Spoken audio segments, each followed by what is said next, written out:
Sports Network.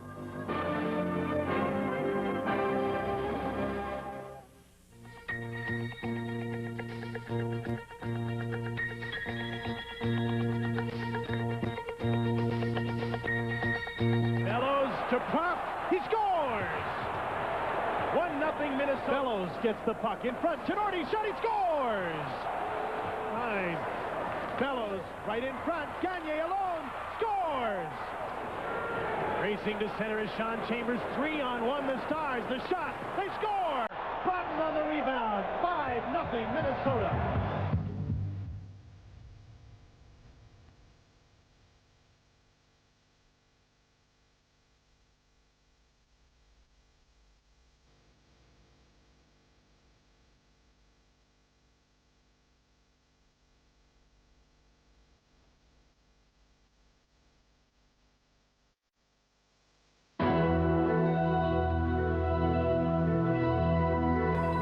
Series began, it was simple. Chicago was one of the best teams in the playoffs. Minnesota, one of the worst. 12 days later, Minnesota is playing like one of the best. Chicago like one of the worst. The North Stars have shone through 5 games and are on the verge of one of the biggest upsets in playoff history. The Blackhawks have abandoned the style that got them to first place and sit precariously on the edge of disaster. Quite simply, the Hawks have 2 choices left. Maintain the current game plan, or 2, quit the intimidation act and play hockey. The choice is Mike Keenan. One means certain destruction. The other might give the Hawks a chance to play another day.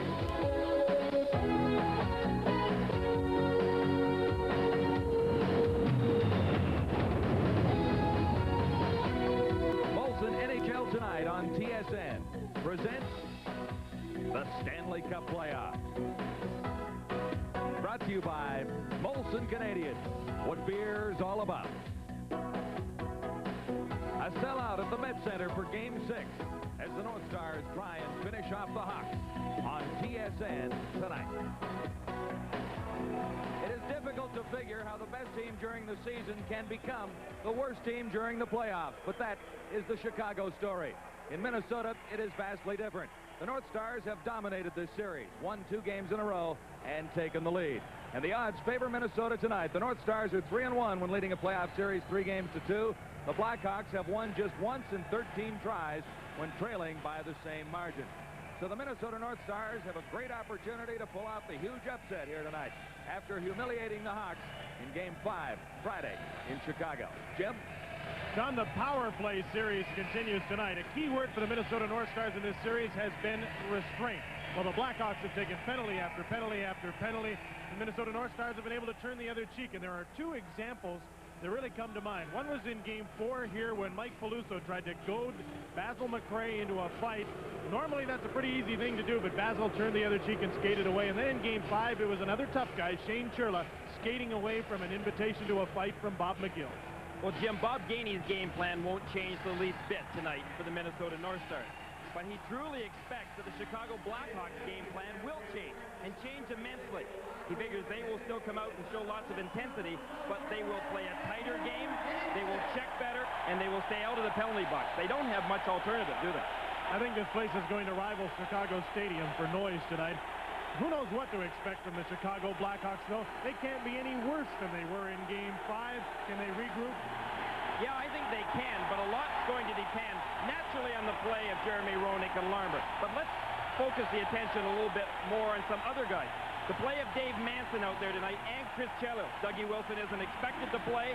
Those 2 have the abilities to go out and play hard and play well with discipline or without. Likewise, so does their captain, Dirk Graham, who can play with discipline or without. So those 3, I think, are key tonight for the Blackhawks.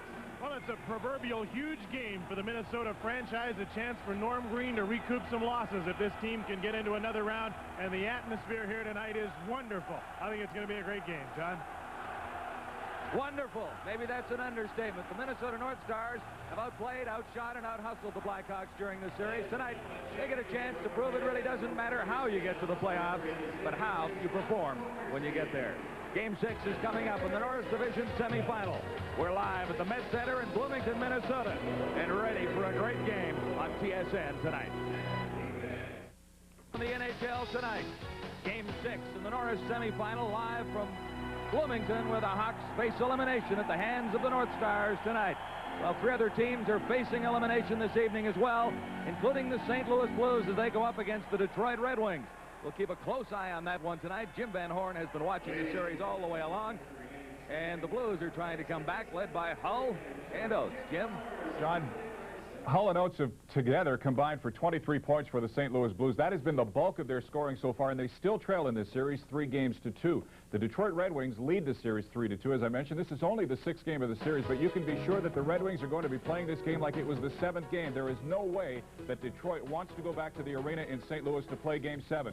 The Red Wings are solid at home. They are facing the best road team of the regular season in the St. Louis Blues, but Detroit has played above and beyond expectations so far in this series, and they will be going all out to end this series tonight. Other series that could end tonight that we'll be watching: Calgary in Edmonton to take on the Oilers. The Oilers lead the series 3-2, but they did lose Game 5, 5-3. Despite losing by 2 goals, by a 5-3 count, Grant Fuhr has been outstanding in the Oilers' net. On the other hand, Mark Vernon has also played well for the Calgary Flames. Obviously, the Flames will be looking for a win tonight. They will be hard-pressed to stretch this one to 7 games. The other matchup that we are watching tonight, the Los Angeles Kings are in Vancouver to take on the Canucks. L.A. leads this series 3-2. They won Game 5 by a score of 7-4. In the last 2 games, the Kings have outscored the Canucks 13-5 and really are playing like the team that won the Smythe Division Series, so they could very well wrap it up on the road tonight. 3 very important games, 4 very important games if you want to count the Minnesota and Chicago series. Minnesota obviously in the driver's seat after their 6-0 victory over the Chicago Blackhawks. 5 of their goals coming on the power play. They desperately want to wrap it up tonight, and they may do it. Let's take you now to the Met Center in Bloomington, Minnesota, and join Jim Houston and Gary Green. Jim, we just had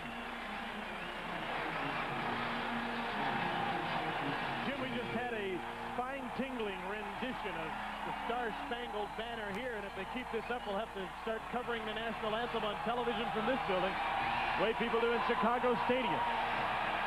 Ed Belfour is back in goal, despite being pulled 3 times in this series, and with a goals against average of over 4, Mike Keenan goes with the man who got him here. Dominic Hasek is the backup. 28-year-old John Casey is back in goal for Minnesota. He's given up just 1 goal in the last 2 games. Brian Hayward is his backup. The referee for this game is Don Koharski.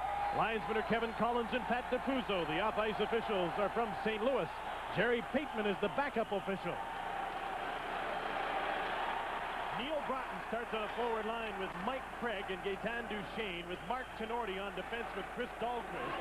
And as Chris Chelios goes after the puck, there's an early icing call against the Minnesota North Stars. Mike Keenan has had to make some changes tonight. Doug Wilson hurt his jaw, didn't fracture it, but hurt it in game number 5. He made the trip here today, but can't play. And Greg Gilbert hurt a knee in game 5, and he can't play either. Here's where Wilson was hurt in game 5 in this collision. Steve Thomas actually caused the injury with the hit. No fracture, but Wilson can't play. That's a big, big loss to the Chicago Blackhawks, especially on the power play, but Wilson has the abilities, too, to get them out of trouble in their own zone on even up. Chelios with a hard shot off the faceoff, and he put it just wide and high. Cam Russell is in the lineup. Number 52 on the defense, in to throw a hit with Steve Thomas on the defenseman Chris Dahlquist. Here's Dirk Graham out of the corner with Troy Murray and Steve Thomas on the forward unit for Chicago. Graham to the front of the net is poke-checked by John Casey. Dahlquist takes the hit, but he made the play around on the board. Mike Craig was hit by Cam Russell. And he comes back and hits Russell. Chelios deflected the puck into the stands. So it's apparent from the early play here that there'll be lots of hitting. So far, no transgressions of the rules.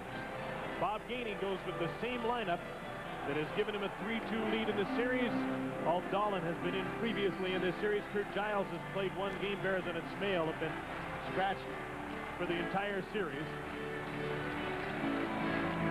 Steve Thomas came in and put a good hard check on early. That's the way that the Blackhawks want to forecheck, but Mike Craig came right back in the neutral zone and got his elbow up a little bit right into the face of Cam Russell.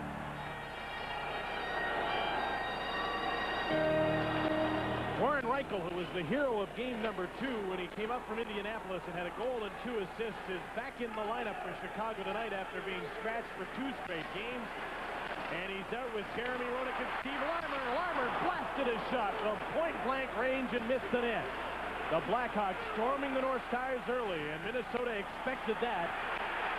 Neil Wilkinson got a stick in the face, and he's hurt as Casey covers up. Wilkinson was doubled over in the corner as the puck came out front, and the shot went on Casey. I think Don Koharski right now is asking his 2 linesmen whether they thought.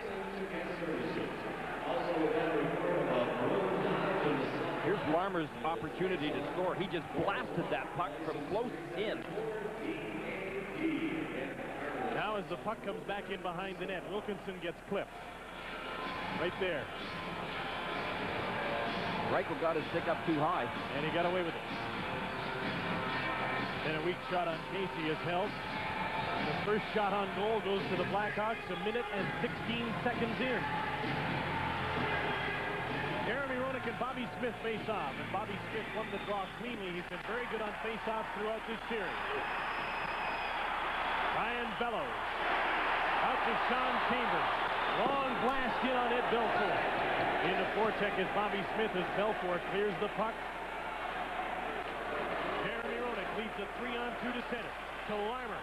Reichel is coming in with them. The shot from the point is tipped just wide as Manson got a shot away. He's playing with Steve Conroy on the defense. Bobby Smith, Ryan Bellows, and Stu Gavin, the forward unit for Bob Gainey's North Stars.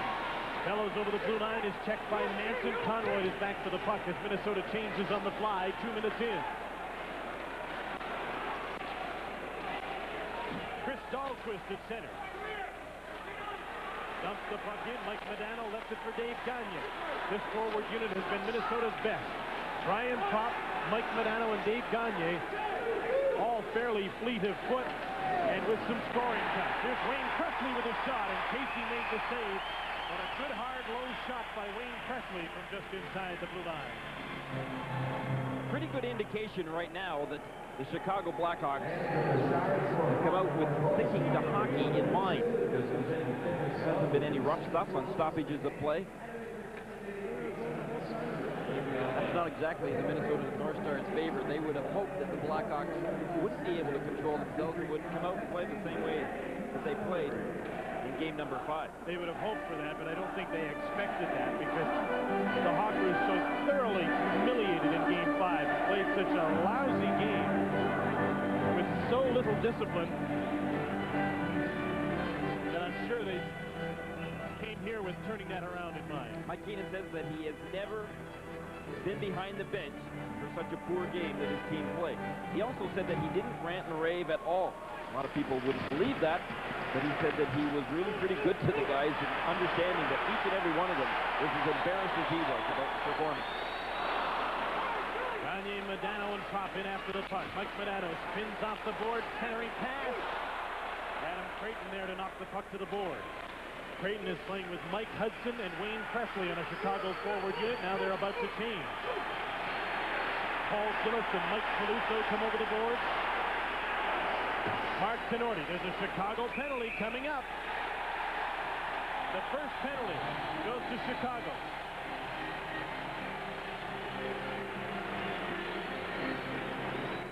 First penalty of game number 6. It's a slashing call, and the Minnesota North Stars get their 48th power play opportunity of the series. Over 8 a game.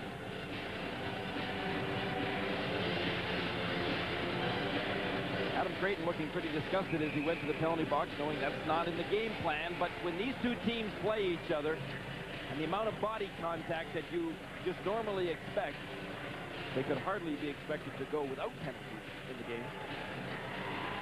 14 power play goals is one short of an NHL record for power play goals in one series. The record held by the New York Islanders against the Philly Flyers in the 80 Cup final. Minnesota North Stars trying to take a lead with a man advantage. And they've picked apart this penalty-killing unit throughout the series. Chelios threw Propp to the ice. And Dirk Graham gets a chance to clear the puck. He couldn't. Dave Gagne in behind the net for Brian Propp. Brian Bellows, centering pass, stopped by Belfour, hit the side of the net. Some people thought it was in. Steve Larmer killing the penalty, gets to center. And Mark Tenorti takes over for Minnesota there. To Brian Proppy, dumps the puck in on Belfour. Bellows, Gagne, and Propp up front of the power play. Broughton and Tenorti are the point men. And there's 50 seconds gone and the penalty to Adam Creighton. Chelios got hit in the side of the face. Broughton fakes the shot.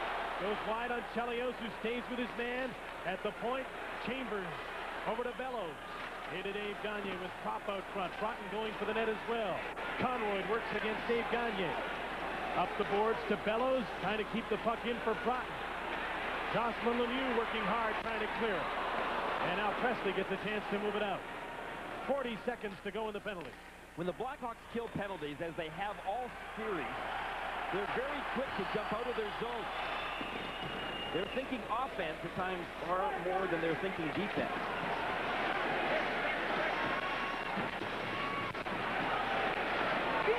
Mike Hudson. And Troy Murray, and the puck goes down the ice. Now just a dozen seconds to go in the penalty to Creighton. Nearing the 5-minute mark of the first period. No score. Minnesota and Chicago in Game 6. Long shot in by Brian Glynn is blocked. And the Hawks clear the puck again. Creighton's out of the penalty box. The Blackhawks are back at full strength. The North Stars 0 for 1 on the power play tonight. Bobby Smith out with Shane Churla. Mike Modano still on the ice right now as Smith takes Manson lightly into the boards. Cam Russell up to Jeremy Roenick with Reichel and Larmer through center.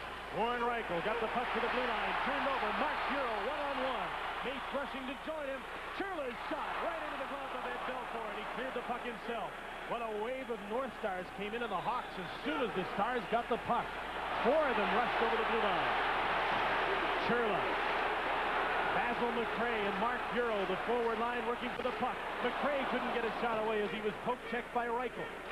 Tim Johnson, center, dumps the puck back in as the flow starts to go the North Stars' way now.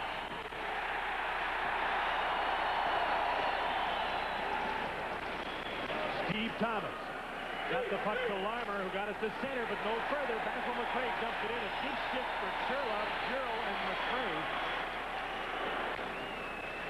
And now they head to the bench. Neil Broughton with Gaetan Duchesne and Mike Craig take over for the North Stars. Duchesne, number 10, dumps the puck in, and Dirk Graham, the captain of the Hawks, is back for the puck. He's out with Troy Murray and Steve Thomas. Murray dumps the puck in.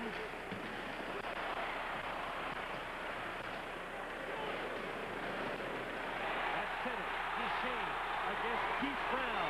Spins around, the backhander stopped, and the rebound was cleared. Gaetan Duchesne looking like Dennis Savard. He's been watching those highlight films.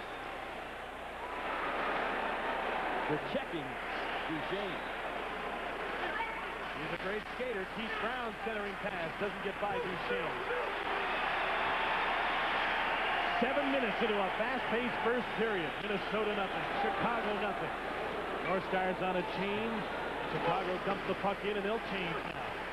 Sean Chambers to Brian Bellows, and now to Bobby Smith. Chris crosses with Gavin. Flynn goes for the net. Smith shot, kicked out by Belfour. Gavin bumps with Chelios. Creighton picks up the puck. Presley checked at center by Brian Bellows. Sean Chambers to his partner Neil Wilkinson. Cam Russell now. Oh, what a hit. Presley was just run over by Sean Chambers. Good thing he went down. He'd have probably gone down anyway, but it would have hurt a lot more. Oh, what a good check right in the neutral zone. Chambers on Presley. And Bobby Smith knocked Chris Chelios to the ice, and the fans love that. In fact, they love everything here tonight.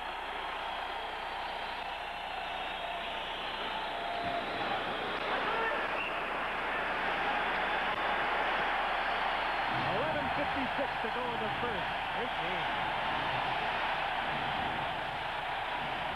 Game in Minnesota, great game in Detroit. 7 minutes in, Dave Tomlinson from the high face-off area. Low shot by Tim Chevalier. First of the playoffs, second NHL goal for Tomlinson in his second game up from Peoria.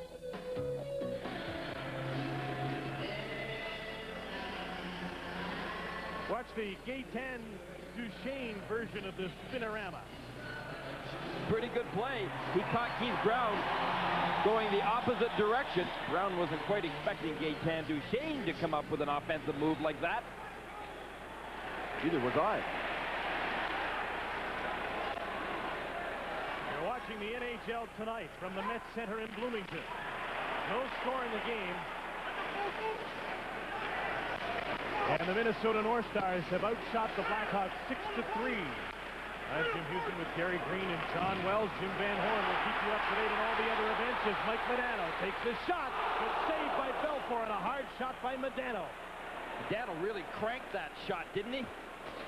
Quick breakout by the North Stars showing good speed. And that's something that they will try to gain tonight, is their advantage in speed. This is a bigger ice surface and the fastest ice in the league. They really like to bring the defenseman along on the rush. And here's Tenorti moving right in with it, but the play is offside. I can't believe the discipline that Basil McRae has shown during this series. There have been moments, of course, when he battled Stu Grimson, in particular in game number 2. But for the majority of the series, Basil McRae has shown such incredible restraint, along with Shane Sherlin, and I think it's Basil McRae's leadership that has provided that restraint for the whole North Star team. Players must look at Basil and say, hey, if Basil can hold himself back, surely we can. He and Sherla have to love the fact that they've been playing a lot. They're not asked to go out and fight. They're out on a line with Mark Bureau, and they go out and forecheck, and they played very well. And they don't have anything to prove either, Jim. They don't have to prove to anyone that they're tough. Everyone knows in the league that Turla and Basil McRae are two of the toughest. I think they're getting great enjoyment out of the publicity they're getting for their discipline. Ryan Bellows with Bobby Smith coming up with him. Hit by Jeremy Roenick, and then he slashed at Bellows. And he got away with that. Bellows had a word for Don Kohalski about that very incident. Now here come the North Stars. Bellows with Tenorti. Penalty coming up behind the play. It's going to be Roenick. Bobby Smith went down at center ice. Roenick got away with a couple, but not that one. Jeremy Roenick in the penalty box, 2 minutes for holding, and if the Blackhawks are going to play disciplined, it's going to have to also include Roenick. Watch, right at the top left of your screen, he pulls Bobby Smith down, and the Blackhawks again will have to kill off a North Star power play. Prior to that, he hit Bellows and then slashed Bellows as he skated away.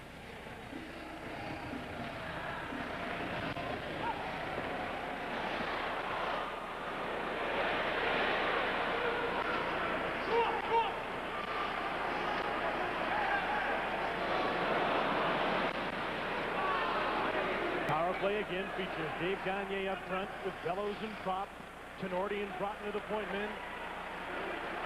Weimer and Graham killing the penalty with Chelios, and Cam Russell getting lots of ice time early. Here's Prop trying to go for the net. Weimer turned him back with a little help from Dirk Graham at the blue line.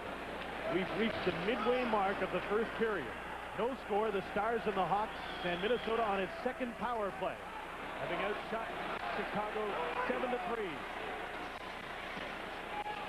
Chelios got the puck up the boards to Jocelyn Lemieux. He sends it down the ice. Brian Glynn now out on the power play. Directs Casey to put the puck up on the boards to Prop. Bobby Smith. Now out with Mike Modano. Basil McRae's out of the power play as well. Here's Modano. Turn back. 4 Hawks were lined up across the blue line. Conroy's after the puck. Modano's after Conroy. There's a giveaway by Smith. Wayne Presley takes it. Good job ragging the puck, working the clock on this penalty to Jeremy Roenick. There's only a half a minute left in it. Good solid hit by Conroy on Mike Craig, and he knocked him down. Blackhawks aren't necessarily playing with as much intensity killing this penalty off, but they are playing with a lot more smarts. They're getting into proper positioning, anticipating the passes well. Bobby Smith and Basil McRae was pushed offside. 14 seconds left in Jeremy Roenick's minor penalty. Jim, if the North Stars were to win the hockey game tonight and, of course, win the series, probably one person that should get more credit than anyone else. Not that he would take it, because we know he wouldn't, but that would be Bob Gainey. I think that Dave Gagne summed it up the best today.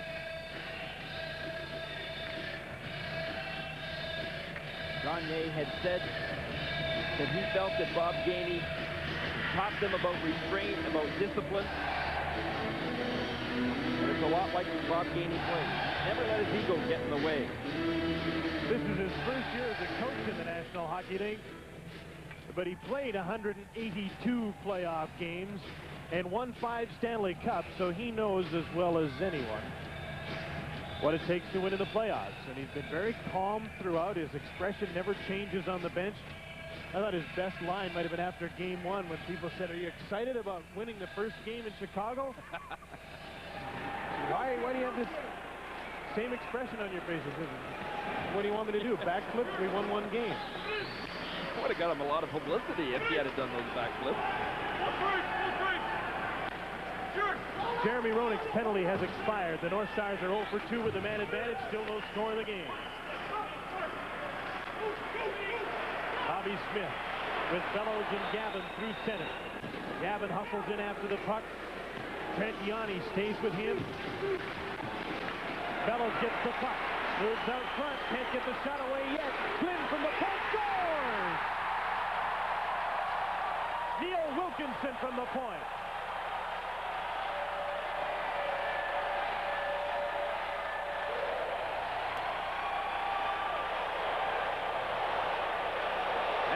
Belfour could see it. We'll see why, though. Yanni and Roenick were behind chasing the puck. Neither one of them came up with it. But now watch the screen in front. Brown would be just off to the right of your screen, and Yanni were both in front, as well as Stu Gavin. I don't think Eddie Belfour could see that puck. Not when it came from the point. A lot of action in the crease.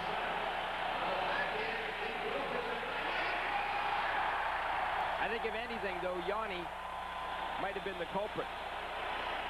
But he was just trying to do his job and clear Stu Gavin out of this.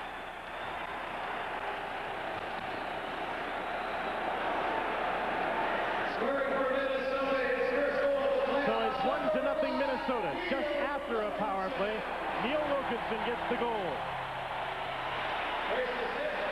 Here they come again. Medano's shot. Blocked by Belfour after it was deflected, and he holds on.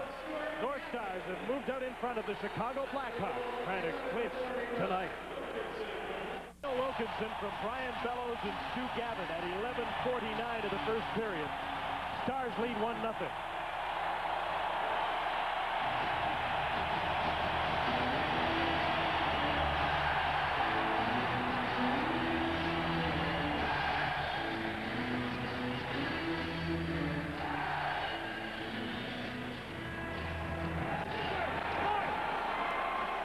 The Blackhawks had the early momentum in this game. The Stars have turned it around thanks to a couple of power plays again. Medano trying to get a quick shot away and a pass by Gagne, and that was blocked in front. And the puck is up and out of play near the Minnesota bench. What do you think about the enthusiasm here in this building, Jim? Outstanding. The national anthem tonight has to rank second in crowd noise anyway to that of the Chicago Stadium. Might be close to first in this series. I think it's very encouraging for Norm Green, the owner of the North Stars, to see so many young people in the stands of the building here tonight. A sellout crowd.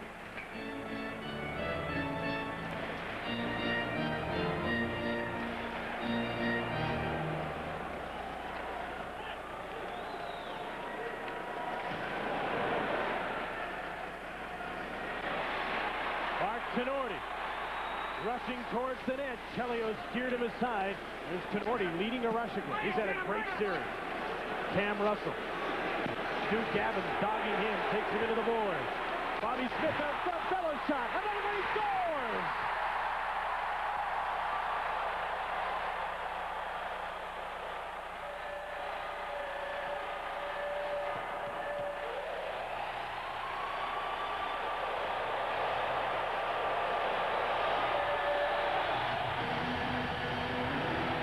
Bellows has had plenty of assists. He got the first shot away. Finally, the second one went in. Couple of goals. Now his third, 7 assists. Bellows in all alone for the second opportunity. Too many times in this series, Minnesota forwards have been in all alone on Ed Belfour.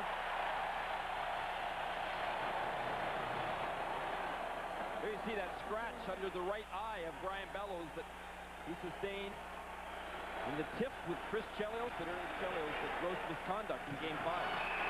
There'll be another Chicago penalty. They've started again. Troy Murray, as Don Koharski points out, hit Basil McRae from behind, and it's charging against the Chicago center. The third power play of the game for the North Stars, already leading 2-0. We'll just see whether Chicago are going to lose it again. Troy Murray came in, took more than a few steps in order to get to Basil McRae, charged him, hit him from behind. Don Koharski was right there in the action. Scoring. Now announcing Brian Bellows' goal. His third goal of the series, and he needs the North Stars in scoring. Anxious moments on the bench for the Chicago Blackhawks. Fear, concern. Bellows from Smith and Gavin at 12:58, the last scoring play. 2-0 Minnesota. They're on their third power play. If they're saying anything on the bench to each other, I'm sure let's not fall in that same trap, guys, that's cost us before. Dirk Graham split the defense shorthanded, looking for a loose puck, and went down. And the penalty is called by Don Koharski, and the power play didn't last long at all. 12 seconds after the penalty to Murray, Stars get a call. Mark Tenorti's gone. Tenorti, who has been the best defenseman for the Minnesota North Stars, maybe the best player for the North Stars, and maybe you alluded to earlier, Jim, maybe the best player in this series so far. He's been outstanding. Young's only 24 years old. He's been leading the rush. He plays tough. Taking a penalty right now. The North Stars have a very good young defense. They've got Tenorti, who's 24, Wilkinson's only 23, Chambers is only 24, Glynn's only 23, Johnson and Dahlquist are the old men at 28. Unfortunately, they're likely to be split up. Well, maybe not so much as we had thought before, because the quote by Bill Wirtz today, we'll get into that a little later. Shot by Chelios was blocked. Blackhawks on the power play in about a minute and a half. Right now they'll play 5 aside.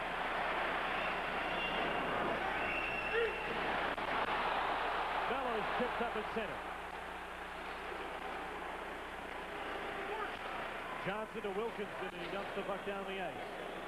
And this will be icing. He played that as though he thought he was shorthanded. 6:05 to play in the first period here. 2-0 Stars. We have an update from Edmonton. Here's Jim Van Horn. 8 minutes left to play in the first period. The Oilers finally get on the board. Great individual effort by Craig Simpson, who has the puck from the blue line, keeps banging at it, and he gets it by Mike Vernon, his second of the playoffs, and the Oilers lead the Flames 1-0, and they lead the series 3-2. Chris Chelios was thrown out of the last game with a gross misconduct for gouging the eye of Brian Bellows late in the game. He's playing tonight. He hasn't been suspended, but there's going to be a hearing tomorrow held by the National Hockey League. If there's a 7th game in this, there'll still be a hearing. Maybe not tomorrow if there isn't a 7th game. Here's Neil Broughton trying to break away. Pass the puck in front. Mike Modano fishing for it. Chelios turned the puck over to Broughton. He shoots the puck that's just wide. Wynn went after the puck. Couldn't come up with it. Back come the Blackhawks. Dirk Graham with a drop pass to Steve Thomas. Sean Chambers. Modano breaks through the middle. Pass got through to him, but it was offside.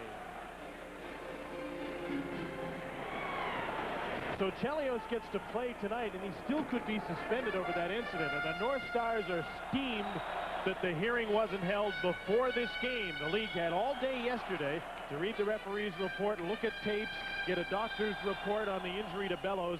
Instead, they've just requested the tape and the medical report today, so there can't be a hearing before tomorrow. And the North Stars don't think Chelios should be playing tonight, or at least they think there should have been a hearing before this game. And I'd have to totally agree with them.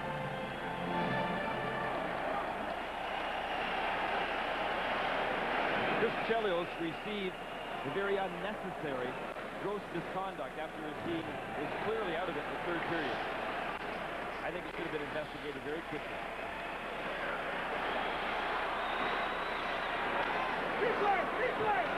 Dave Brown back to collect the puck. The teams are still playing five-a-side as Dave Gagne is all over Brown. Shovels it to an open side. Trent Yanni hustles over to the puck. This is Yanni's first game in this series. Gets in with Doug Wilson out with the injury. Keith Brown now. Ahead for Wayne Preston. Chicago penalty is over, and there's a brief Blackhawk power play. Conroy in front. Manson moves in. Couldn't center it against Casey. Presley in front. Stopped by Casey. Now the Minnesota penalty is over. Tenorti's back on the ice and hustling into the play. Jocelyn Lemieux for Hudson. Back for Lemieux in front. His shot was blocked. Backhand swatted the puck and he missed. Conroy keeps the puck into the end boards. Wind hit Jocelyn Lemieux. Cameron gets the loose puck. Flips it in the air down the ice.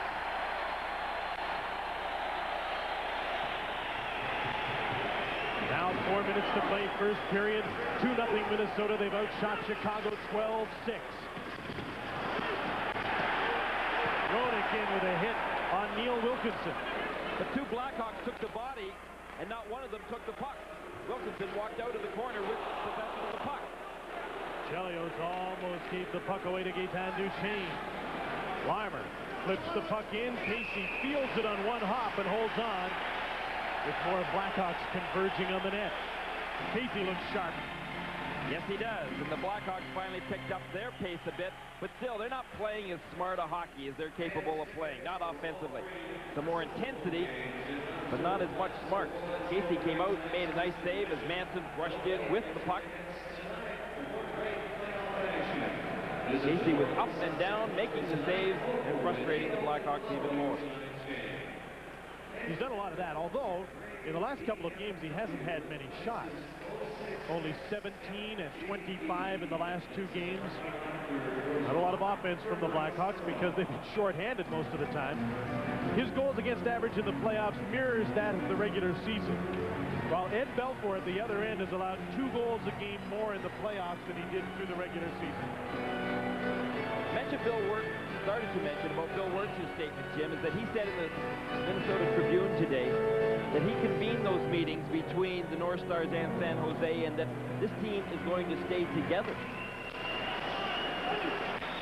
Shot from the point and a good club save by John Casey off Keith Brown.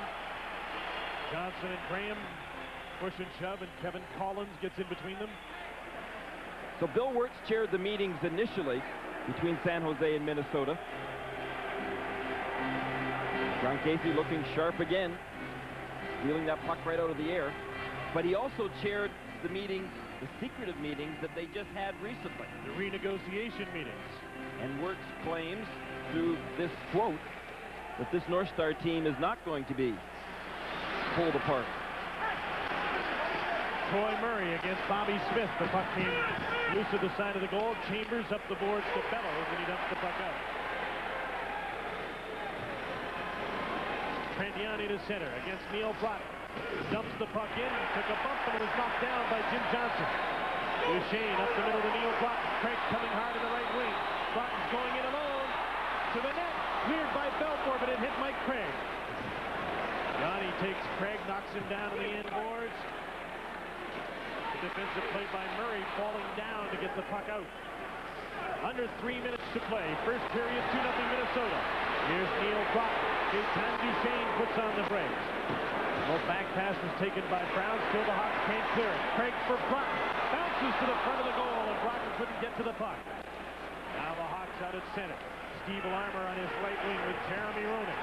Roenick going in after Chris Dahlquist.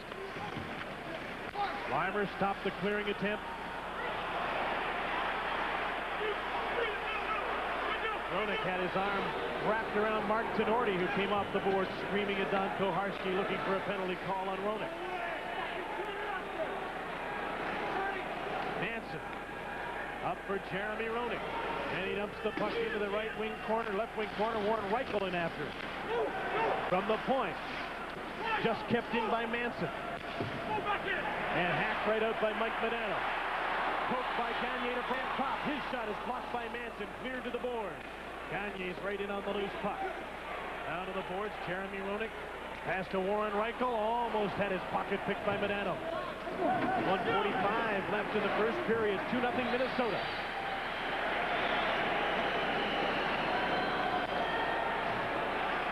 Larmer checked by Basil McRae. Wilkinson comes over and throws a hit.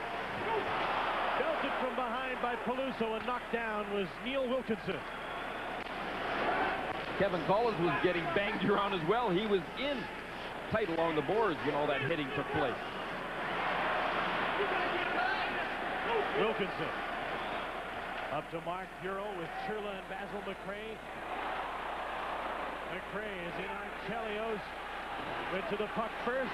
Churla comes in after it. Hit by Paul Gillis.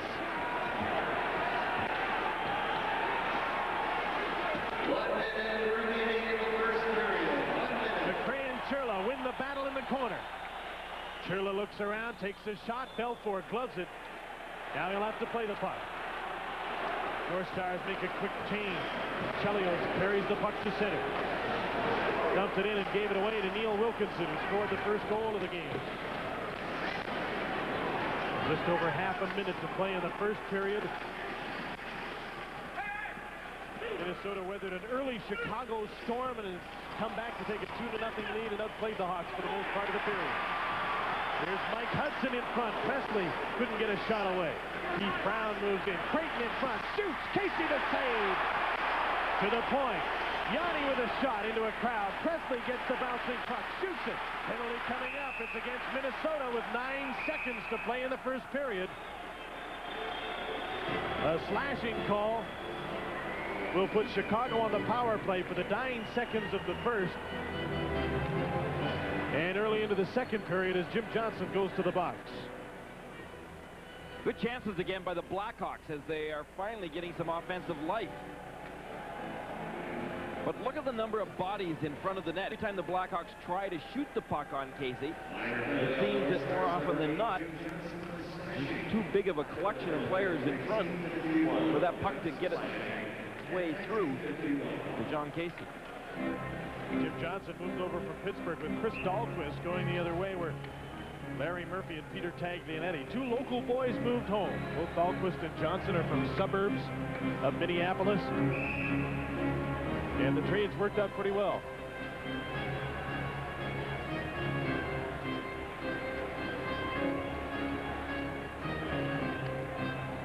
Blackhawk power play 0 for 1.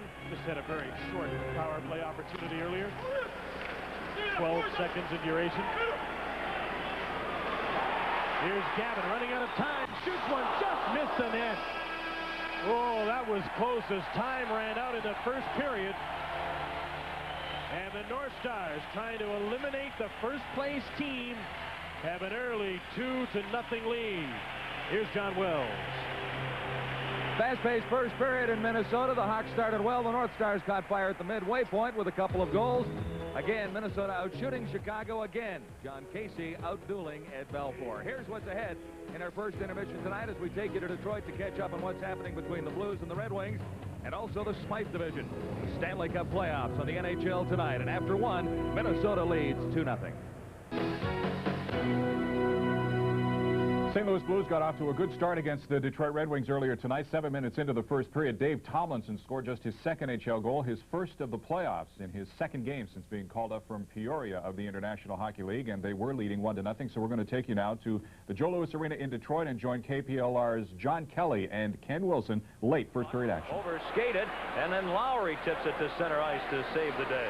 38 seconds to go in the period. Lowry ends up with a puck, and he'll backhand it into the Detroit end. The Blues lead it 1-0 in the first period. The Wings have come on late in the period, and the shots now are even 9-aside. Crossman for Detroit, up the near wing to Probert, too far. Butcher slaps at the puck. Probert knocks it down. He goes to move in, but two Wings are in over the line ahead of him. Probert still with the puck at center ice. Tips it ahead to Chason. He'll shoot just wide. 10 seconds to go, period 1. Lowry back deep in his own end. Probert took down Paul Cavallini, who's slow getting up. 5 seconds to go. Now there'll be a penalty. There'll be a penalty. Meanwhile, Probert having words, and there'll be a penalty. The penalty occurring near the Blues net, away from the play, and the penalty will come with only 3 seconds to go here in the first period. Ken, on the play, Paul Cavallini interfered with Yzerman, and that's when the penalty was called. But right after that, Probert comes over and decks Dave Lowry, and he gets a penalty. A real dumb play by Bob Probert, because he just cost his team a power play opportunity. And that's the kind of thing that can cost your team a series. When you get into these tight situations, patience so important. Probert and Butcher have both headed for their dressing rooms. On the play, Lowry will carry the puck in behind the net, and he'll get a pick from Paul Cavallini. And that's when he was called for interference. And then Probert comes over, and he was mad at Lowry for something, and he goes off. Probert gets a charging minor, and Cavallini the interference. But Probert just came out of nowhere and decked Lowry after the initial call was made by Hogarth. So a dumb play by Probert. No question. And referee Ron Hogarth laying down the law to both the Blues and the Detroit Red Wings. Bob Probert, of course, the bad man once again, as he was in the third period of Game 5 between the Red Wings and the Blues. We'll have more on Molson NHL tonight on TSN. Our Stanley Cup coverage continues after this.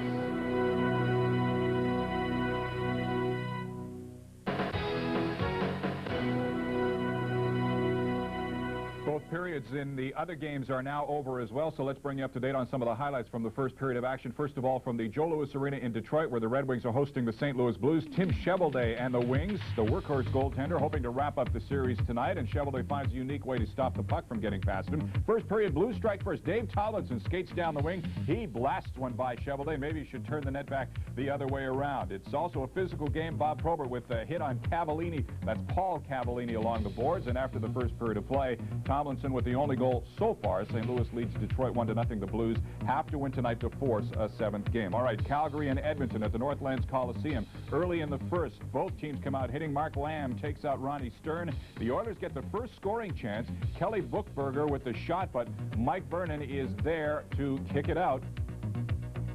Midway through the period, Calgary gets a 2-on-1. Stern to Gary Suter. He ends up waiting too long, and the puck goes upstairs into the crowd. Then a few minutes later, a great effort by Craig Simpson. He takes the puck from Glenn Anderson, fights off Rick Natras, and slides it in the far side past Mike Vernon. After the first period of play, Craig Simpson with his second goal of the playoffs has given the Edmonton Oilers a 1-0 lead in the game. They lead the series 3-2, can wrap it up with a victory tonight. One other game in the Campbell Conference tonight, featuring the Vancouver Canucks hosting the Los Angeles Kings. That gets underway in about an hour's time from now.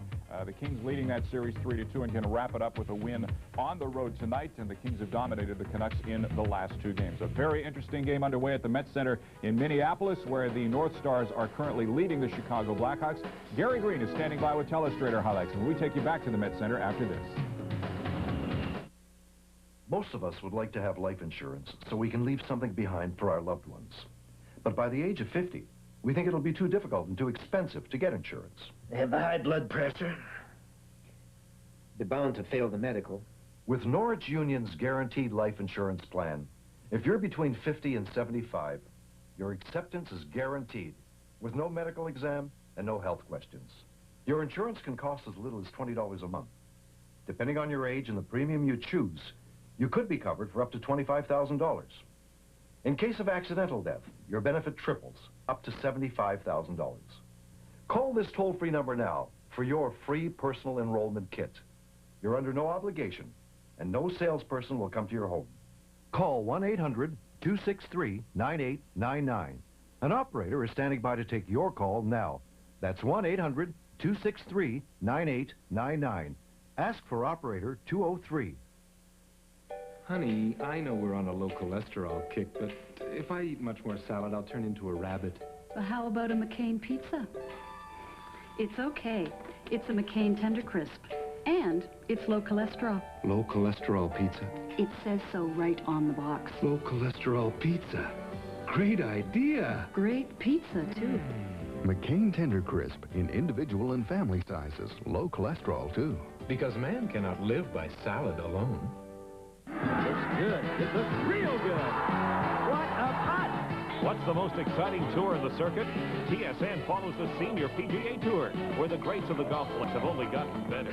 Join TSN for coverage of the 1991 PGA Seniors Championship. Catch the action. TSN takes you to Palm Beach Gardens, Florida, for live coverage of the PGA Seniors Championship. Early round coverage begins Thursday, 4 Eastern. Follow the Senior Tour right here on TSN. The Stanley Cup playoffs on the NHL tonight. Game 6 in the North Division semifinal, live from the Met Center in Bloomington. And the North Stars lead the Blackhawks 2-0 on goals by Wilkinson and Bellows. Gary Green is ready at the green machine right now. Gary, I'd love to see the setup that Bellows makes on that first goal by the North Stars. Well, John Bellows did make a good setup, but Stewie Gavin also took the check to make the play. You've heard us say that a few times in this series. Let's go to it right away. Watch Stewie Gavin right here. He's got Trent Yanni on top of him. All he's going to try to do is get the puck and bring it around the boards. Pretty simple, isn't it? Yanni just has to get that stick up, take him out of the play. Now stop it right there. You see what Jeremy Roenick's doing? He's coming in. Now, as second man in, he's got to come in and look for the puck. Yanni's already got the man, but what happens here is that Roenick takes the body as well. Now stop it there. See, we've got two men tied up, two Blackhawks tied up on Stu Gavin. Bellows is just...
The first period scoring summary for Kellogg's Raisin Bran. Neil Wilkinson got his first of the playoffs from Bellows and Gavin to give the North Stars a 1-0 lead. Here's how that looked. North Stars controlling in the Hawk zone.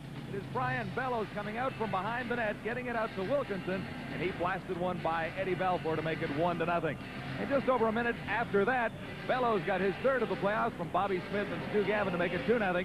Smith, the pass out from the side of the net. Bellows is cruising in, takes the first shot. It's blocked. The second try gets by Balfour to make it 2-0 for the North Stars. The shots on goal in the opening period favor the North Stars as well at 13-9, but the Hawks are on a power play as the second period begins. Minute and 51 seconds to go, and Jim Johnson's slashing penalty called in 1951 of the first period. So the Blackhawks, whose power play ranked 4th in the league through the regular season, will have a power play to start the second period. Power play is 6 for 27, about the same in the playoffs in terms of percentage as it was during the regular season. The difference is their penalty killing hasn't been very good, and the North Stars have really picked them apart on the power play.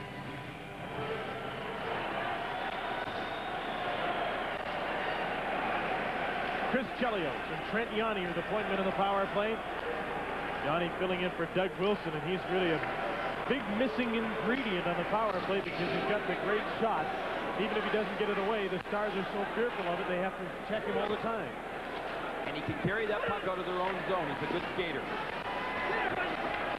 From behind the net, Reichel tried to come out, and he was dead. Good hit by Stu Gavin. Chelios Takes the shot, blocked in front of the net. Loose puck. Broughton took it and shot it off the glass down the ice.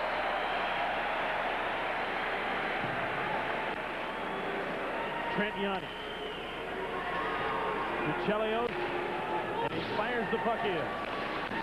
Dahlquist is back. Mark Bureau got the puck out to center, took a dive. Don Koharski wouldn't take the bait. Minute into the second period, 2-0 Minnesota. Adam Creighton on the power play now. Puts it in, Casey to play it. Neil Wilkinson. Can't get it up by Cam Russell. Duchesne sends the puck down the ice. Half a minute to go with a penalty to Jim Johnson. Creighton with Thomas and Presley over the blue line. Turned back by Sean Chambers.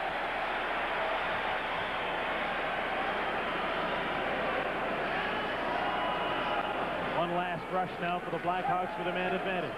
Keith Brown leads it. Presley, Murray, and Thomas skate after the puck. Chambers broke it up, sends the Hawks back. And Johnson's getting set to come back on the ice. The Blackhawks can't even dump his chase. Brown tried to shoot it in. Good basketball move. Dirk Graham as Medano fell. Shoots. Casey made the save. Poked the puck to the blue line. Cam Russell got by Medano. To Troy Murray. The centering pass. Two Hawks in front. Neither could get it. Thomas nor Graham. Out come the North Stars. Mike Medano with a pass for Prop. He just tips the puck inside the blue line. Cam Russell. Former Hull junior. He's 22 years old. Been around for this playoff series, but is playing in it for the first time. Playing on defense now with Keith Brown.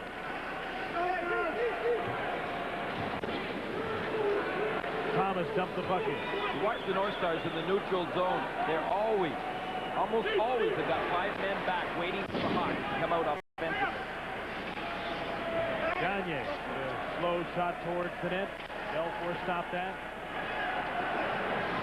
Paul Gillis flips the puck in. Jim Johnson's the first man back. Bobby Smith ran interference against Jocelyn Lemieux so that the Stars could move the puck out. They're 4-on-2 through center. Jim Johnson. Both defensemen leading the rush. Johnson was the puck carrier. Glynn went to the net. Johnson was hurt after he took the shot. He limps to the bench as Mike Peluso takes the puck. 3 minutes and 15 seconds into the second period. 2-0 Minnesota. Pass to Jeremy Roenick, didn't connect. Chambers to Bobby Smith, tried to dump it in and couldn't. Chambers gets a chance to Stu Gavin. Now Cam Russell stops in behind his own net. Warren Reichel in the air to center. Farmer's offside, but the North Stars have the puck. Mike Craig. Chambers moving up on the right wing. Duchesne trailing, takes the drop pass, shoots! Belfour made the save. Russell took the hit and let Duchesne go to the net. Hansen. Pass for Adam Creighton at center. He's double teamed and knocked down. Warren Reichel goes for the puck. Bumped now by Mark Tenorti and pushed to the ice. Chris Dahlquist. Neil Broughton is now one-on-one against Trent Yanni. Yanni takes the man, and Belfour takes the puck, and he holds on. 15:38 to play second period. The Stars by 2 on Molson's NHL tonight.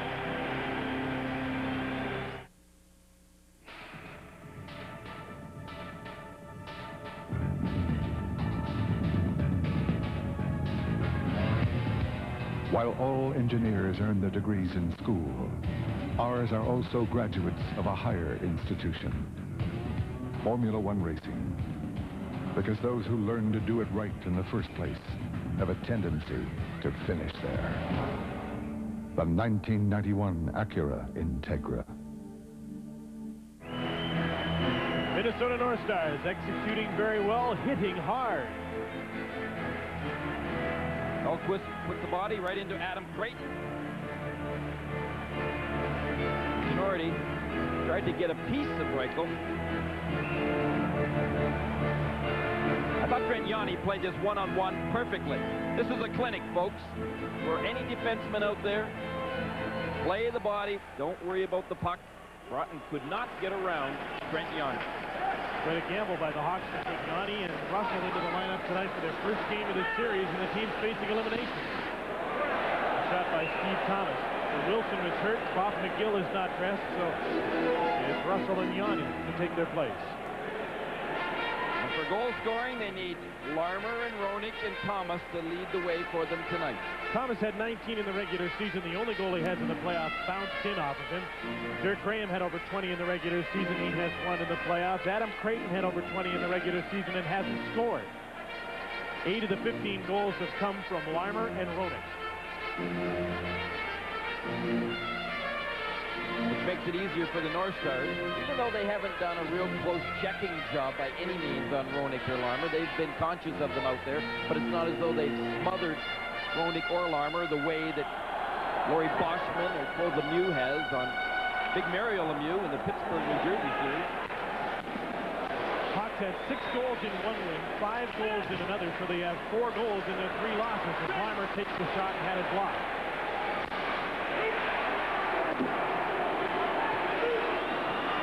Brian Bellows over the blue line, into the middle. Bobby Smith couldn't get the puck. Gavin with his shot. That's deflected up off the glass. Bobby Smith. Checked by Keith Brown. Pinching in is Chris Dahlquist against Reichel, and he kicked the puck to center. Reichel, Roenick, and Larmer out for the Blackhawks against Smith, Bellows, and Gavin. Minnesota now changing up. Jeremy Roenick. Drop pass, didn't realize Bobby Smith was there to pick it up for Minnesota. He comes back with Gavin, Pop, and Glynn goes to the net. The shot tipped in front by Glynn, just wide. Good hit by Roenick on Glynn.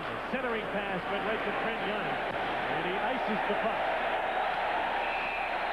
Stay tuned following tonight's game for our TSN Turning Point, brought to you by Apple Auto Glass.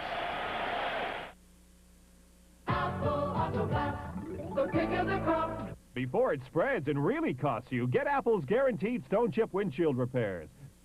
Just call Apple Auto Glass, the pick of the crop. St. Louis Blues won a 7th game at home. Early second period, Dan Quinn steals the puck, gets it back to the point. Jeff Brown with a wrist shot that Shovelday waves at as it goes by. Second of the playoffs gives the Blues a 2-0 lead in the second period. And 2-0 it is here on first period goals by Neil Wilkinson and Brian Bellows. Sellout tonight. It's the first time this season that the Met Center has sold out prior to the game. They've had a game where there was a walk-up sellout. These were all sold in advance. But I guess if they didn't sell out this game tonight, there'd be little hope, wouldn't there? Against their biggest rival, the Chicago Blackhawks, in a possible clinching game. Bouncing puck to the net. It's loose in front, and Belfour's got it. Gagne, Kropp, and Medano hovering around. Eddie Belfour had to be sharp tonight. He hasn't been the sharpest in this playoff series. Not that he's played terrible, but he hasn't come up with the consistent big saves that he did so many times during the course of the regular season. And again tonight, I think, in fairness to Belfour, the Wilkinson goal he was screened on and didn't see, but the Bellows goal, he gave him a rebound and went down, gave him a second chance.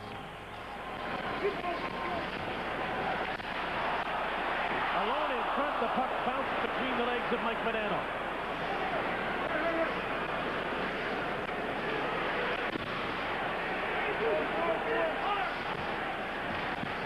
Gagne and Medano work on the end boards. Ken Russell comes up with the puck. Troy Murray now to Dirk Graham. Turned back by the North Star. The familiar refrain. Chelios to the blue line, dumps the puck in for Chicago. Sean Chambers off the boards. Conroy keeps the puck in.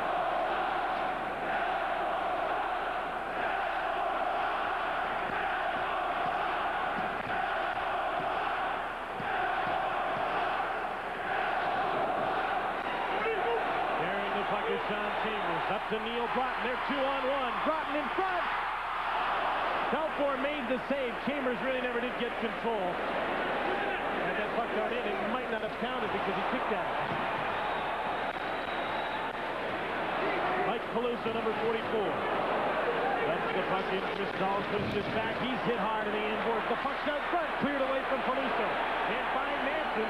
But Duchesne got turned around and was going the wrong direction. Another good hit. This time Chiroti on Jocelyn Lemieux. Then Lemieux ran over Gaetan Duchesne in front of the North Star bench. 12:45 to play, second period, 2-0 Minnesota. Lemieux hit by Mike Craig as he dumps the puck in. I really like the way Mike Craig has been handing the body out in these last 3 games in particular. Yanni gave the puck away, dropped. Feeds Basil McRae, shot it wide. Here's Steve Larmer with Jeremy Roenick against Mark Bureau at center. Larmer dumps the puck in, Casey stops it. Chambers to Mark Bureau. Mike Craig and Basil McRae. McRae in on Pete Brown.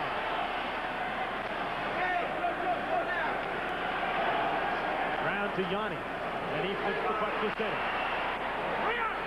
Chambers dumps the puck in, heads for the bench on a Minnesota change. Neil Wilkinson comes off the bench with the puck. To Bureau and in. Yanni for Warren Reichel. Out come the Hawks. Reichel dumps the puck in and Chicago changes on the go.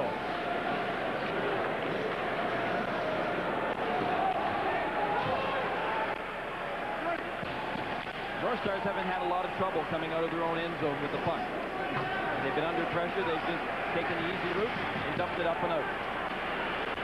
Mike Hudson is checked. Gave the puck up to Bobby Smith. Adam Creighton's all over him. Hudson and Presley to center. Chelios trailing on the play.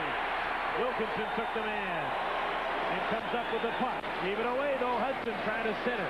Can't do it. Presley in behind the net. Hudson's there as well, trying to center the puck. And there's a penalty coming up. It'll be against Brian Glynn. And the Blackhawks go to the power play, trailing 2-0 on Molson's NHL tonight. Mike Hudson in behind the goal. Take a look at some of the breakout here for the Blackhawks in particular. They're not quite sure at times who's going to gain possession of that puck, and they've really been overloading the one half of the ice surface in particular. They don't look like a well-organized offense at all. They're overloading one side. They're having 3 players chasing for one puck at other times. Some miscommunication as to who's going to go after the puck, who's going to go wide, and who's going to the net. Well, they're on their 3rd power play now, trailing 2-0.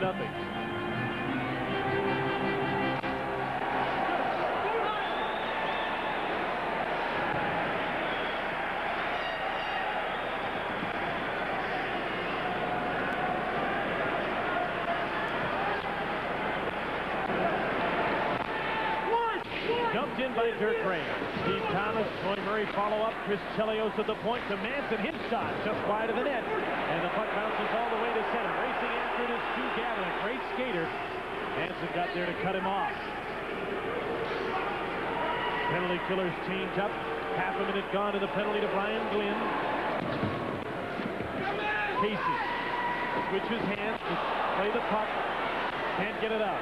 Manson to Chelios. Wrist shot. Stopped by Casey and he holds on.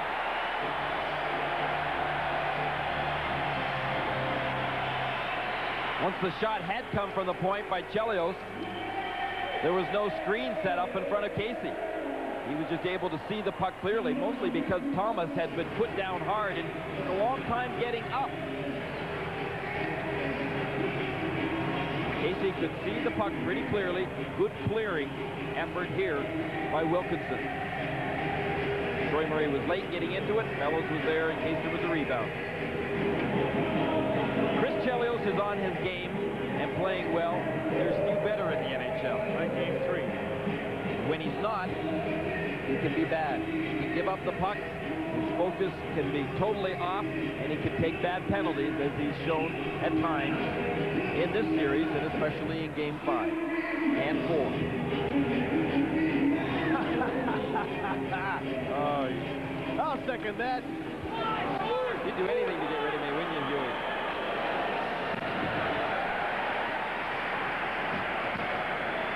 Hey, spent a lot of money on that sign. Another 10 minutes to go, second period. 2-0 Minnesota. Blackhawks power play continues. They'll start back in its own zone again.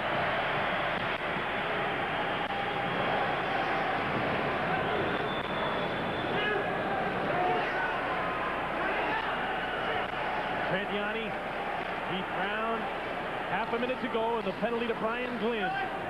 Yanni shoots the puck in. Nathan Duchesne gets it out. One shot on the power play. The shots are 20 to 15 in favor of the Stars.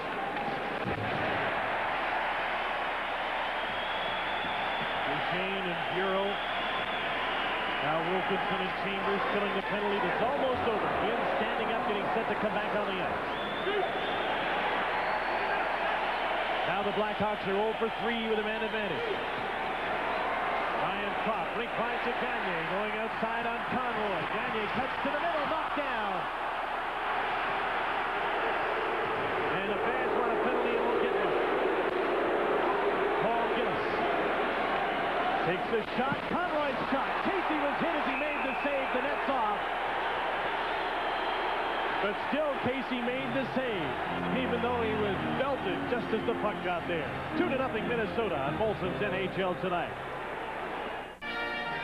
John Casey has shut out the Blackhawks for 6 of the last 7 periods, making saves like this.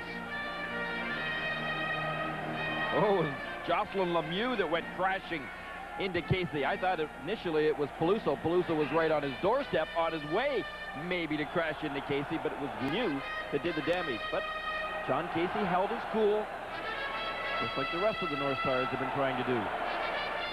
He gave the Blackhawks 1 goal in Game 4, and I say gave it to them because the puck was shot out of the corner, hit his stick and bounced in. Nothing in Game 5 and nothing so far in Game 6.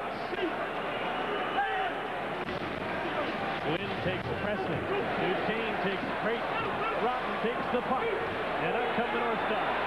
Mike Craig hustles through center. As Chambers with him, Duchesne coming late. Hansen tripped up. There'll be a Minnesota penalty to Mike Craig.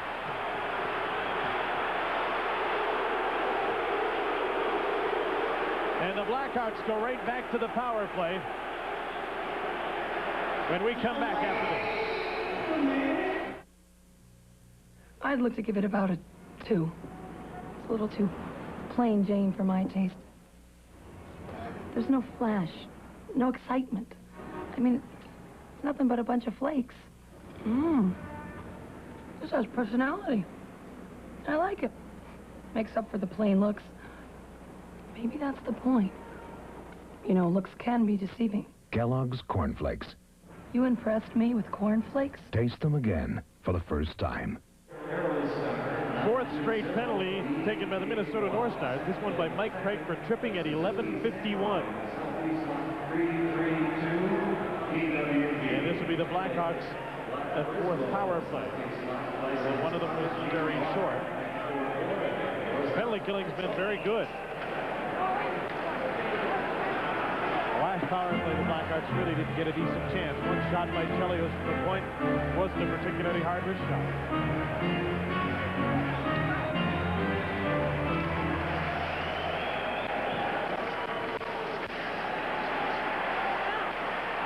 Bureau killing the penalty with Gaetan Duchesne now.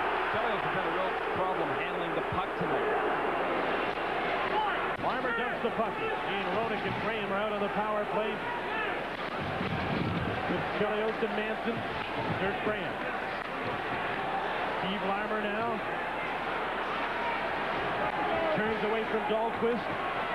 Ronick to the point. Manson's shot deflected in front and wide. Graham to Larmer. Back to Chelios. Over to Manson. Into Ronick. Manson shoots. Deflected wide again. Ronick tripped up by Dahlquist. Graham goes to the puck. North Stars set up the 4-man box. Into the middle. Larmer's shot.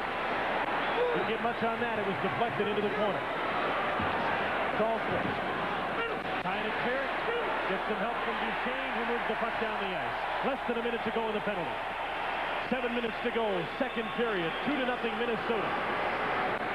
Moving up is Chris Chelios. He hammers the puck in off the glass. Troy Murray's in to get it. Steve Thomas and Warren Reichel out with him on the power play. Murray to Thomas. Breaking in is Chelios. He shoots. Kicked out by Casey. Loose in front, and Casey's got it.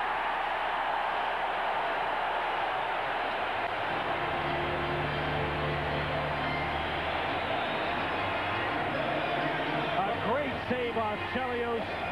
Then another save off Murray. Frustration on the part of the Blackhawks. They just can't put that puck by Casey. Chelios gets the first opportunity, and that was tipped as well. Now watch Troy Murray.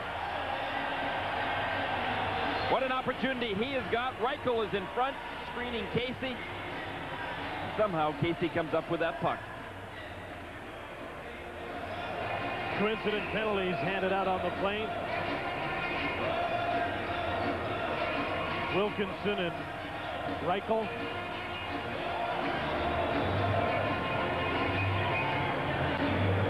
For the shoving match in front of the net.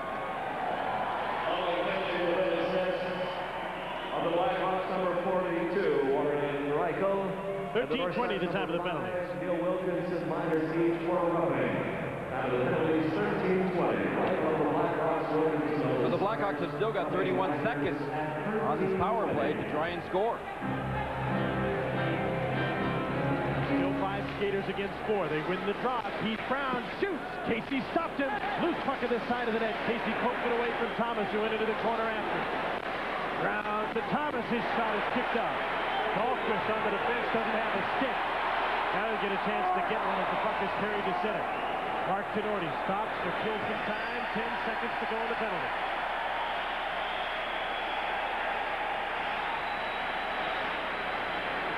Keith Brown leads the last power play rush. Mike Craig back on the ice. The penalty has expired. North Stars back at full strength as Brown shoots, blocked in front by Sean Chambers. Dave Gagne. Breakaway pass for Brian Klopp. Backhand shot is stopped. On the rebound was Mike Craig, but it was cleared away by Trent Yanni.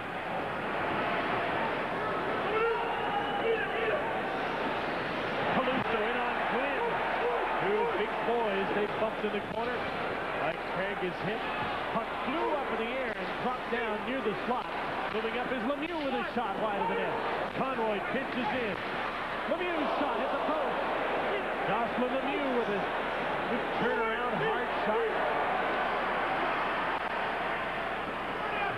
Well, maybe offensively, it's a little bit more optimistic for the Blackhawks, who have had more shots on net in the first 2 periods in this game than they've had in the first 2 periods in the last 2 games combined. There's 5:17 left in the second period here. We have an update. Here's Jim. Grant Fuhr has made some great saves for the Oilers tonight, but he can't stop them all. This is Theron Fleury, stopped by Fuhr. The rebound goes to Paul Ranheim right there. Number 28 puts it in for second in the playoffs. Brand new ball game at the Northlands Coliseum, tied at 1 midway through the second. Well, there's a lot of people from Winnipeg and Thunder Bay down here. You're a pretty popular guy in Winnipeg. Maybe you should take that job. Oh, Dewey, and leave you, buddy. I've been with you now 12 days straight. Yeah, I know. I've been counting. I love to see Greener back in coaching. They just love to be able to rip at you while you're behind the bench.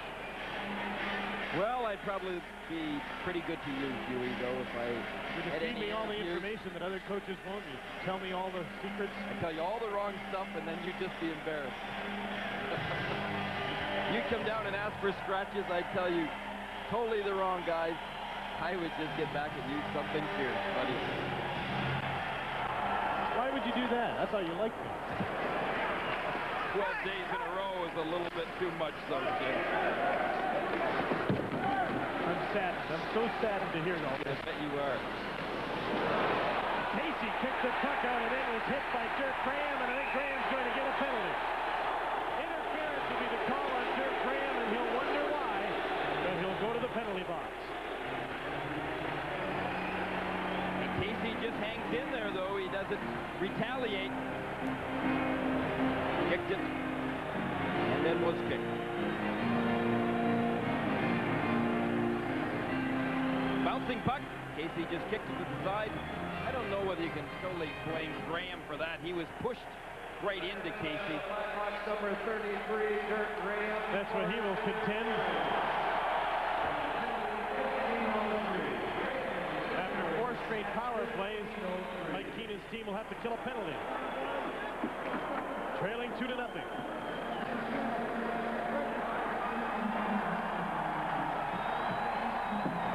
Big question is, has Mike Keenan whipped his players so hard to get the President's Trophy that there's nothing left for him to get out of it for this first round of playoffs?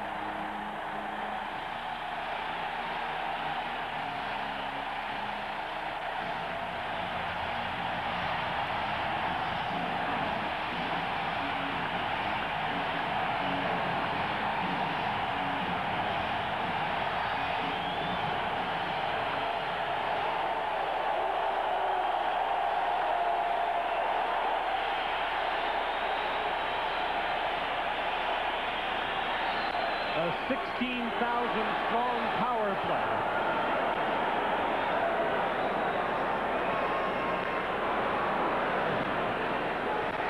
Brian Kropp, Dave Gagne, and Brian Bellows, Mark Tenorti, and Neil Kropp comprise the Minnesota power play. Here's Tenorti.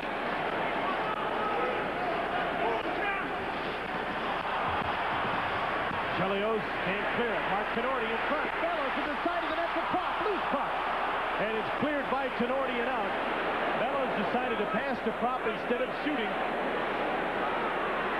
And the pass didn't get through. 40 seconds gone in this penalty. Larmer intercepted a pass and sends it back to the Minnesota zone. Good back checking by Larmer, and he's always looking for that puck. Gagne dumps the puck in. Hansen trying to clear it. Play was just offside. Glynn jumped up, tried to keep that puck in, but carried it in offside.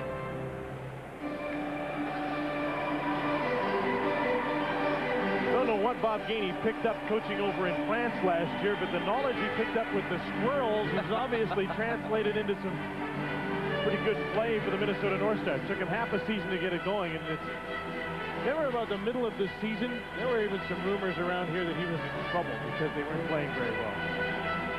Yes, there were, but they stuck with Gainey, and boy, would they ever be glad now that they did. Last year with the Squirrels, Bob Gainey was operating the Zamboni. He was turning the lights on in the building. He was doing everything. Some might think that he's doing that here now with the North Stars, the way that they have performed in this series. Not a team people see a lot of. We didn't see how well they played in the second half of the season, but you could see it in the standings. They were one of the league's best teams from the All-Star break on. Breaking away, Jocelyn Lemieux to the net, taken down. No penalty call.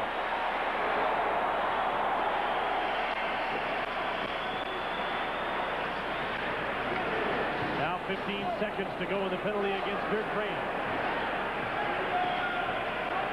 Steve Conroy sends the puck down the ice, and this will be the last rush for the Minnesota power play. Long pass to center. Mike Craig for Neil Cotton. Pass was out of his reach. The penalty to Graham has expired. Duchesne in on Keith Brown. Brown up around the boards to Graham. He was checked, but Presley follows up and lets the puck behind. Gaetan Duchesne with Craig out front. Can't center against Yanni. Hudson came in and threw a hit. Mike Craig got the puck out front. Tenorti shoots, blocked. Graham blocked the shot by Tenorti. Still 2-0 Minnesota. We have reached the late stages of the second period. Ryan Glynn to Mark Bureau. He dumps the puck in. Basil McRae and Sheen Churla into forecheck. Chelios has to be quick. Moves the puck out nicely. Peluso dumps it in for Chicago. Glynn lost his stick. It was knocked out of his hands by Peluso. Here's Cam Russell moving up to the play. His shot was blocked by Churla. Couldn't clear it. Russell kept it in. It's shot out to center by Mark Bureau. Under 2 minutes to play, second period. Two-line offside on the play. Meanwhile, back in the Blackhawks end zone, Chelios and McRae were exchanging some words and some glares.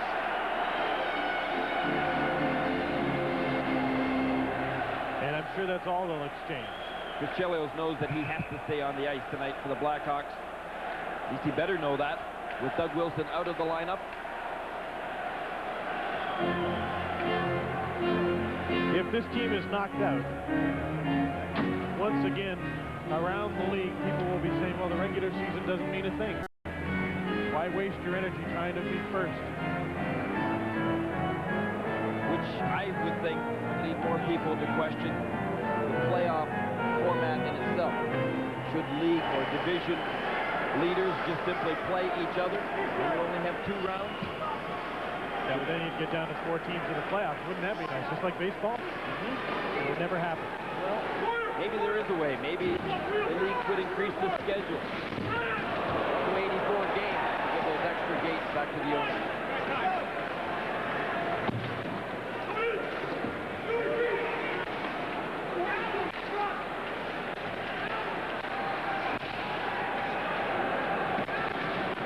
Here's Brian Bellis chasing a loose puck. Belfour way out of his depth. And he's down and trying to hold the puck is Roenick. And as he gets some help from a North Star, Don Toharski blows the whistle. I was wondering for a moment whether he would get a delay of the game penalty, though. Watch how far Eddie Belfour came out. Bellows collided with him. Didn't really interfere with him, just leaned on him. Belfour went down, and look at the way that Roenick is holding that puck along the boards. Bellows should have just laid off, let him stand there, and he'd either have had to play it or get a penalty. Bellows had a little trouble with his eye after he was scratched by Chris Chelios in game number 5. His vision was blurry in yesterday's practice, but he said he felt fine today. He was checked out by a doctor and told that he was okay to play. Obviously, his eyesight's pretty good tonight. He scored a goal in the first period and set up the other one.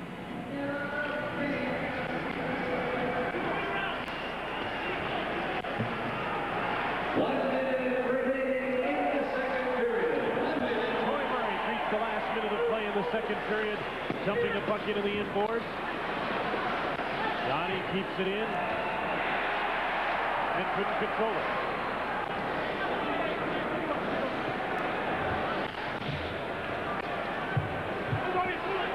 Brian Gwynn's pass ahead, gets to center. Bellows for Stu Gavin, taken down by Yanni.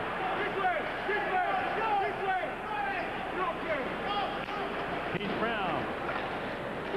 At center for Mike Hudson. Steve Thomas ahead to Hudson. He shoots wide of the net. Duchesne to center. Dropped off the puck. Chambers moves up on the play from his defensive position. Tried to center. Belfour knocked the puck away.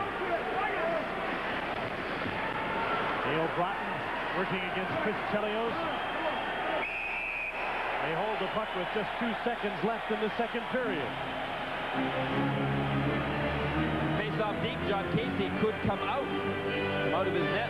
Favor the extra skater. See whether Bob Gainey employs that little method.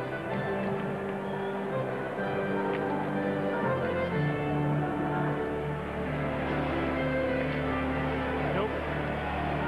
You know, the comfortable 2-0 lead. I guess Gainey decided he's not going to test the logic of doing it. I don't know how comfortable they feel about this 2-0 lead, but they've certainly played well.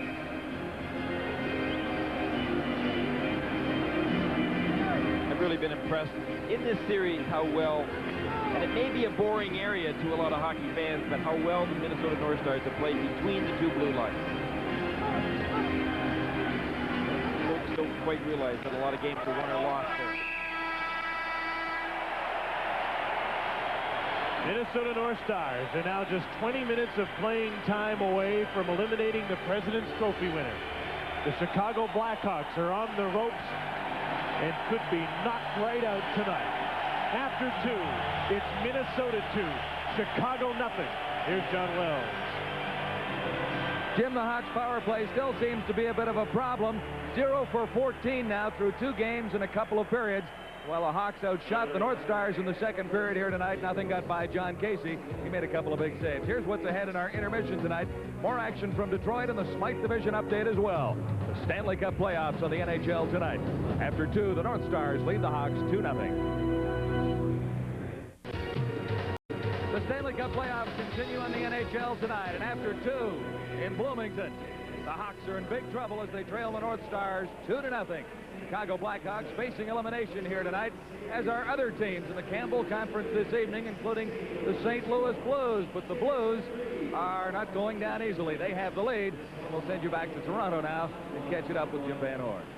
All right, John, thank you very much. Detroit is trailing 2-0, so I guess you could say they are in big trouble after 2 periods of play at the Joe Louis Arena, or during the second period of play. Let's join KPLR's Ken Wilson and John Kelly with late second period action. Blues have the power play. Blues get their 4th power play. Off the draw, Quinn a blast wide. Left point, Brown kept it in. Behind the goal, Tomlinson left it for Quinn, far corner. Now back to Tomlinson. Right point, Oates is there for the Blues. Right wing side to Quinn. Here's Quinn in deep for Tomlinson. Dave Tomlinson back for Oates. Now to Tomlinson. To Oates again. Left point, Brown, a shot. Rebound. Oh, and it's poked just wide by Tomlinson. And the Red Wings clear it away. 1:20 to go in the power play. The Blues up 2-0. Here's Oates in his own zone.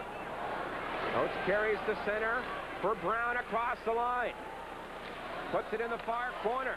Tomlinson taken down. Quinn bumps him in. Blues have 2 men on the puck. Quinn and Tomlinson pry it loose. Now it's poked ahead. Brown trying to hold it in and can't. And it's knocked away by Miller. And Oates, the only man back, gets to it first. Up behind his own goal. At center ice to Brindamore now for Hull. 1 minute to go in the period. Hull across the line for Jeff Brown. Brown left point. Pass across. A shot. And Brindamore tipped it wide after Quinn let it go.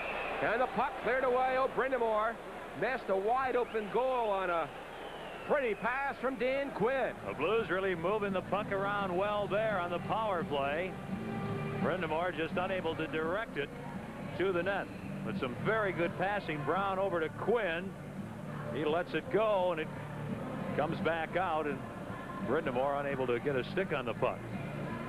But the Blues are up 2-0. We welcome Sports Channel America to Joe Louis Arena, where the Blues lead the Red Wings 2-0. Ken Wilson, John Kelly, Bruce Affleck here. Only 46 seconds to go in the second period. The Blues scored in the first period. They scored at the 7-minute mark. Dave Tomlinson, and then here in the second period, Jeff Brown, a long shot from the point at 2:24, beat Tim Chevelday. Early in this period, John Kelly, play was wide open, but the Blues changed the tone, and they've been staving off the Red Wings lately. Blues on a power play for another 35 seconds, but the Red Wings clear it down the ice. Here's Stevens behind his own goal. The goal here would be huge for St. Louis. Stevens to center. Right wing side to Paul Cavallini across that line. Shoots it behind the goal near side. Brindamore there. He missed it, and Sean Burr ices the puck. And again, the Blues go back. Paul Cavallini in behind the Blues net. His pass for Stevens. 5 seconds left in the power play. Stevens to Hull across the line. Lost it. Out of the corner. Puck loose. Zombo back on. Right point. Stevens gets it. 2 Oates on right wing. A quick shot blocked, and that'll do it. The period comes to an end, and the Blues score another goal here. And now after 40 minutes. St. Louis hanging in tough, leading 2-0 and hoping to tie that series at 3 games all to force the 7th and deciding game at the arena in St. Louis. Our Stanley Cup coverage continues after this.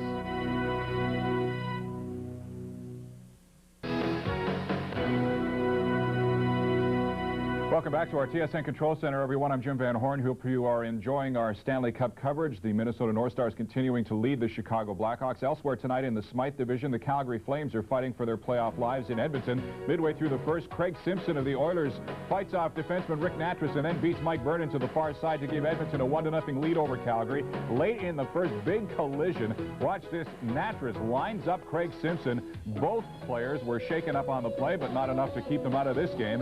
And then midway through the second period, the Flames finally get on the scoreboard. Theron Fleury finds some room. He shoots. Fuhr makes the save, but Paul Ranheim puts in the rebound. It is tied at 1 after 1, and now late in the second period of play, that is where it stands. Calgary 1, Edmonton 1. The Flames need a win to force a 7th and deciding game at the Saddle Dome. A game that will be getting underway in about 15 minutes' time. The Vancouver Canucks will hope to be fighting off elimination to the Los Angeles Kings. LA leads the series 3-2 and have outscored the Canucks 13-5 in the last 2 games. Kelly Hrudey has been solid for Los Angeles with a 2.87 goals against average. We will take you back to the Met Center after this break. Gary Green is standing by with highlights of the second period of play. Minnesota leading Chicago 2-0.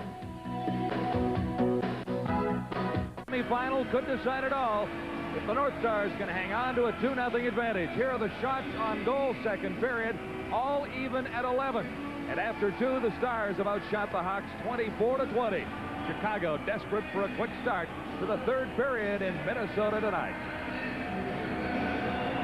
2-0 North Stars as we get set for the third period. Ed Belfour is back in goal.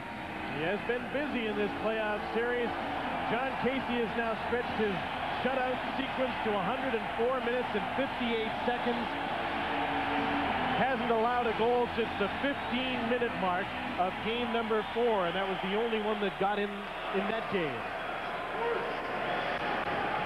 The record, by the way, is 248 shutout minutes in the playoffs back in 1936 for Norm Smith of the Red Wings. You remember that game? 36. Remember those games? No, I don't think so, sir. And you weren't broadcasting them, I know that. Guaranteed.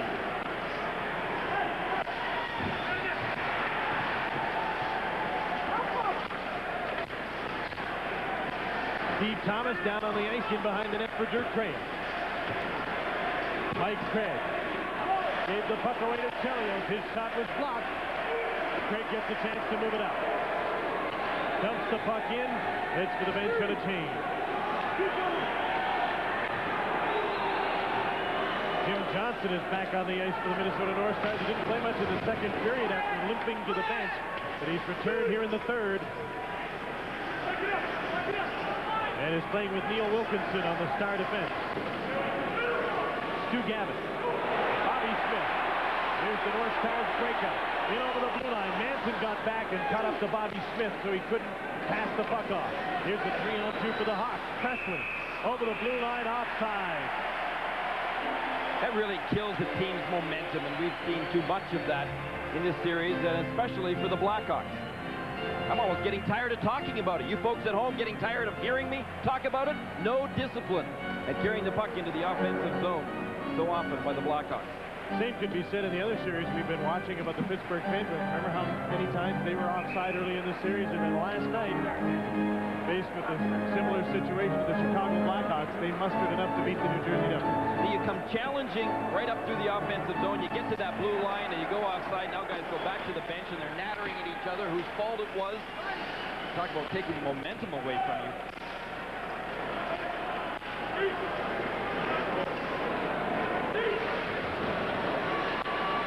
Dave Gagne. Modano's in front. Centering pass hits the side of the goal and is hung up on the net.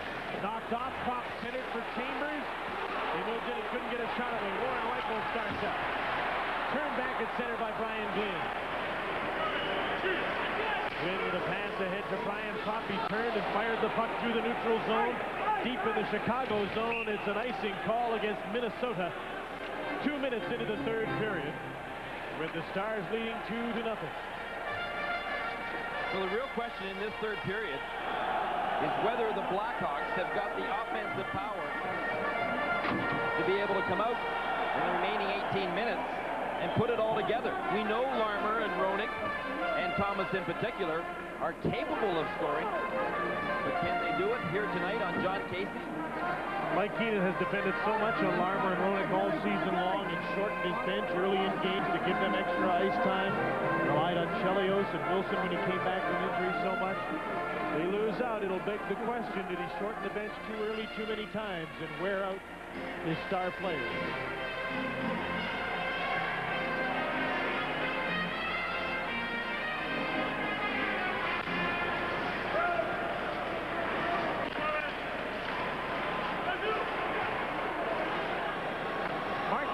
Dumps the puck in for Minnesota. Basil McRae forechecking. Shane Churla gets the puck. Now with a 2-0 lead, one man for the North Stars is staying back, hanging back at the blue line, one of the forwards. They protect the lead. A major league collision of the inboards. 3 Blackhawks forechecking, and they all pounded the inboards. Here's Mike Caluso, number 44, the centering pass, knocked away by Mark Bureau in front. Out come the Stars, Bureau with the puck. Blasts it in on Ed Belfour. John Chambers now. His pass to Churla, intercepted by Chris Chelios. Steve Thomas shoots, Casey the save. The rebound's taken by Johnson. Johnson finds the port, sends the puck down the ice.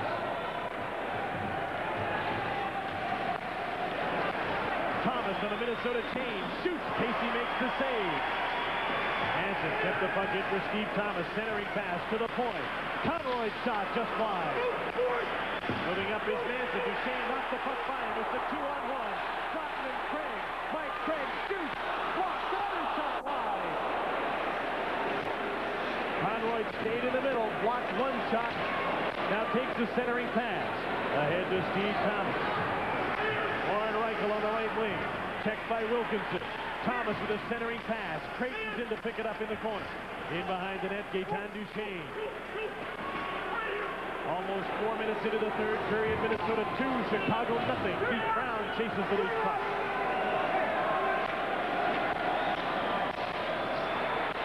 Roenick and Presley make that. Lost the puck at center ice, and the North Stars went outside. You're watching Molson's NHL Tonight from the Met Center in Bloomington, Minnesota.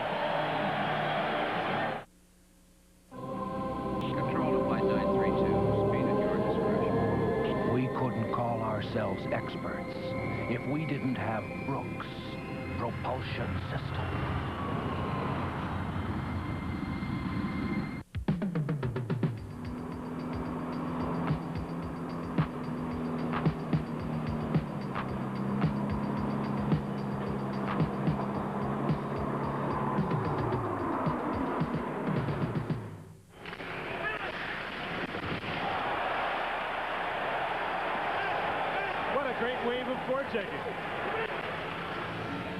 Anybody have the breath knocked right out of them sitting at home just listening to it? Oh, did that hurt. I don't know who it hurt more, though, because all 4 players went flying. The boards took a terrible bruising. And they'll be iced shortly after the game. Chris Chelios. Cam Russell. Dumps the puck in. John Casey out to play it. Out come the North Stars. Bobby Smith with Stu Gaff. Pass was knocked down by Chelios. Roenick is centered. Tried to hit Graham. Bellows intercepted. Now Chelios. Larmer's pass. Taken by Bobby Smith. And he dumps the puck in. Bellows will forecheck. As Belfour is out to play the puck. Russell ran into Bobby Smith. He got the puck to Larmer. Another pass intercepted. Ryan Glynn hit by Dirk Graham. Mike Medano get the puck. Bobby Smith. Checked by Dave Manson. Medano to the inboards to Brian Prock. He's checked by Creighton.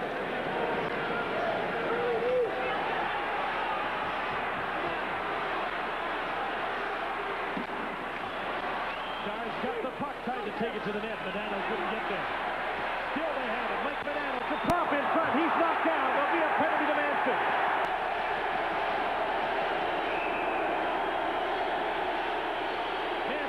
for cross-checking. The North Stars go to the power play. They're getting closer. There are two kinds of people in the world. Those who want to know. Harvey, these Light Delight dinners give us their cholesterol and fat levels. And those who don't. Delicious. To those who want to know. It's right here on the front, Light Delight puts it out front. where we can see them. For those who don't want to know. Light Delight simply tastes better than ever. McCain Light Delight. The information's on the outside. The taste is on the inside. Closely guarded Dave Manson has been booked for cross-checking. It's not necessary. You can get Prop out of the crease without putting him into it further and putting him down and then going to the penalty box. Manson had 32 minutes of penalties coming into this game tonight, but he wasn't the most penalized Blackhawk. Chris Chelios was. Because of the misconduct. And Presley was, in fact, right behind Chelios. Because he got a game misconduct as well. Manson's off for cross-checking. The power play hasn't worked tonight for the North Stars. 0 for 4. But it's scored 14 goals in this series. And a power play goal here might just put the Blackhawks away. It's 2-0 now.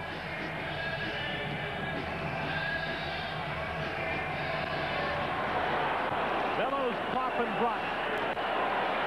Neil Broughton now. Gagne breaks for the net. The pass. Gagne couldn't tip it at the side of the goal. There's Mike Hudson. In on Mark Tenori. Takes the shot off the glass. Now the Stars come out. Gagne's tackle. Chelios looking to cut it off. Tenori stays with Chelios. Gagne gets the puck. Looks around. Centering pass. Just put it over to the right wing boards. There to clear the puck with Steve Larmer. 6 minutes into the third period. Minnesota 2, Chicago 0. There's a steal by Murray and a recovery by Broughton. Just missed. Larmer tried to put Broughton through the end board. Ryan Pop. The drop pass to Broughton. It's by Kirk Graham. Had his stick held as he tried to shoot. Pop to Gagne. Bellows it, but he scores!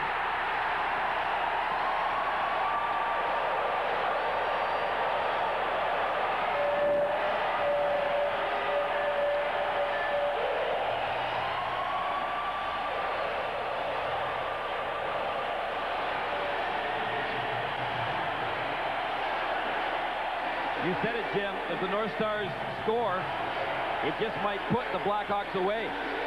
Watch Bellows in front. Just quick hands. As soon as he got that puck out, he was standing right at the top of the crease. Puck came out of the corner. Bellows reacted as quick could be.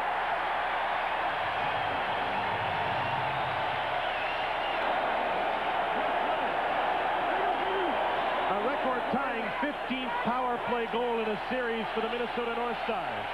A record-tying 21st power play goal overall in this series. And the Minnesota North Stars have a 3-0 lead over the Hawks. Bellows from Prop and Gagne at 6:29 with Manson in the penalty box.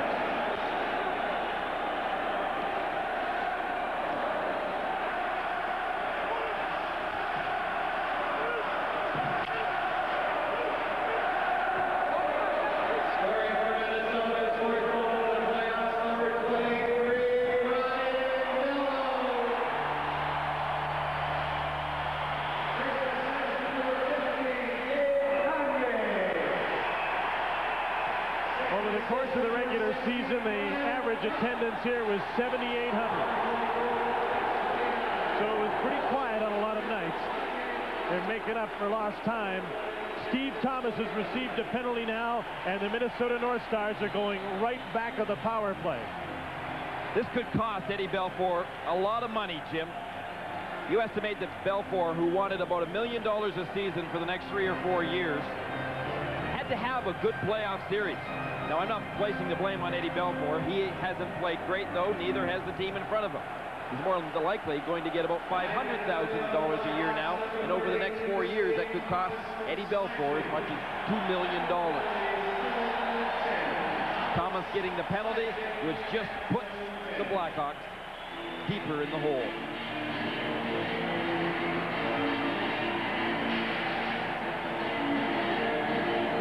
Mike Keenan looks like he might have a little extra time to get ready for the Canada Cup.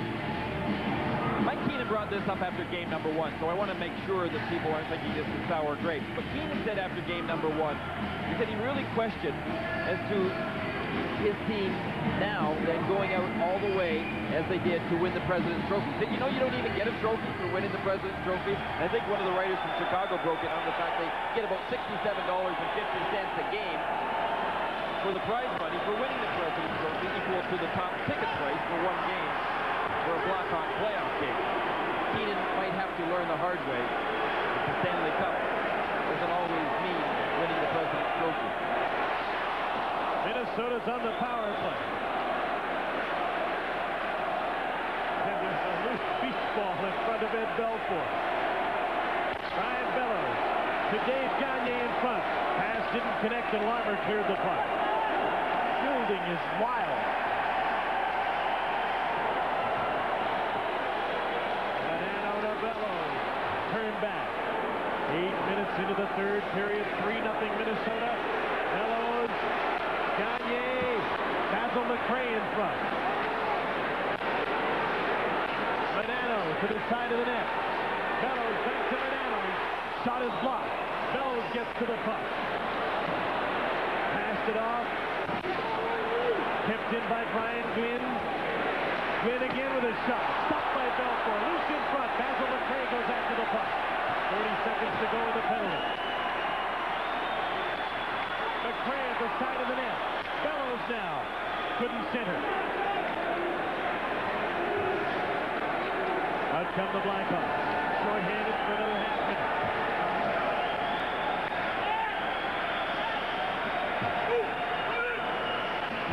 Bobby Smith couldn't clear the puck as he tried to move it out. Chelios kept it in, but now here come the Stars again. Mike Craig. Centering pass. Belfour holds on. 10 seconds to go in the penalty. 11 to go in the third period. 3-0 Minnesota. You won't see any enthusiasm on this man's face. No signs of it. He'll just remain cool and calm.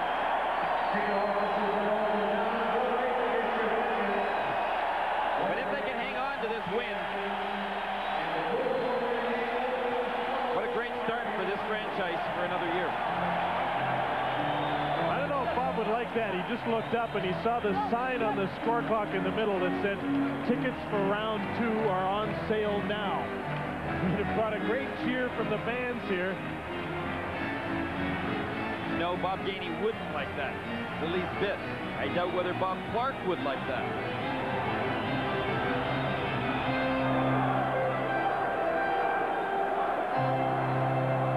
Stranger things have happened. Still 11 minutes to go in this third period. They did the same thing here the night that the Maple Leafs were eliminated from playoff contention. Put up a sign in the third period that said playoff tickets are now on sale for round 1. They held off the Leafs. Can they hold off the Hawks? Chances are they can, the way they play. I wonder how many of the Hawk players saw that sign go up. Some might feel that that was fuel for their fire. If they had any fire, they haven't shown much of it. I would think facing elimination would have been fuel enough, wouldn't it? You would have thought so coming into tonight's game, but remember, as I had stated earlier, that Mike Keenan just wasn't sure what Chicago Blackhawk team was about to show up tonight. He said they had plenty of jump in this morning's pregame practice, the most jump they've had at any pregame practice. But then again, if they didn't have it this morning, and they haven't shown great signs of it tonight, they won't get a chance to have any more jump this season. This team has played well in every game. Same game 2 where the Hawks were dominant. Minnesota North Stars have been every bit the better team in the series. Pretty flawless defensively.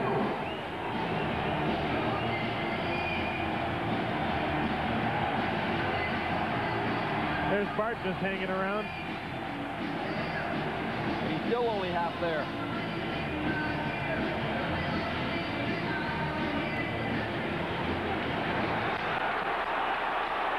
Delcourt's got the puck on a scramble off the faceoff.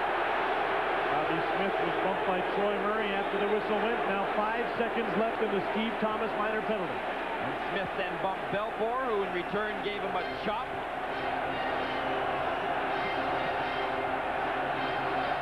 So watch Eddie, the Eagle here, who has a real tendency to lose his cool under extreme circumstances.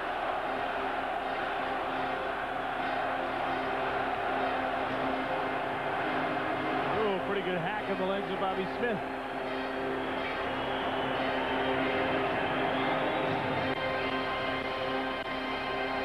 Well, how would you feel if you were maybe seeing $1 million to $2 million going down the tubes on you?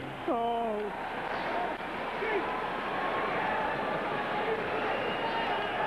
Halo choked up just thinking about it. You'd want to give somebody a real hack too, wouldn't you? It would probably be me. I'd take it out on you, pal.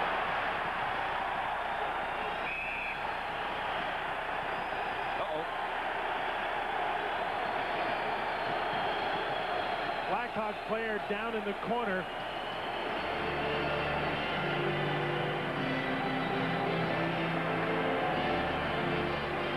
Jeremy Roenick stumbled into the boards, lost his helmet. Dahlquist just sidestepped it. Tripped over the left leg of Dahlquist. Into the boards. We hope he's all right. And we certainly hope that an injury to Roenick doesn't mean this game will get pretty ugly.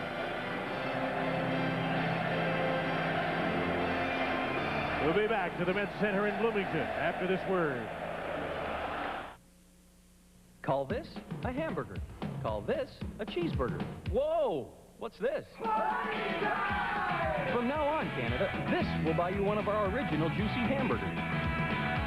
And this will buy you a cheeseburger. And this will buy you lots. Because from now on, our hamburger is just 69 cents, and our cheeseburger is now just 79 cents. The new Real Value menu. You'll love the change at McDonald's. As he skated on his own to the Chicago bench after tripping and falling into the boards in the corner. 10:37 is the time remaining in the third period. The Stars lead 3-0, and they've limited the Hawks to 2 shots on goal in the third period. They're just 22 overall. They got just 25 in Game 5, just 17 in Game 4. Checked into the ice by the Minnesota North Stars.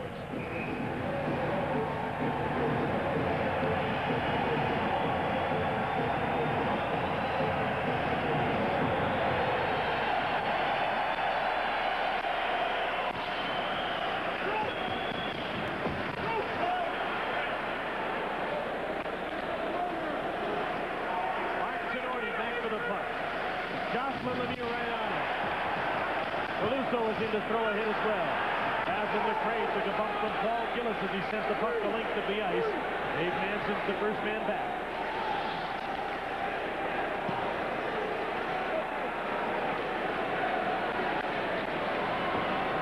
Gillis dumped the puck into the Stars zone and dumped it right back out.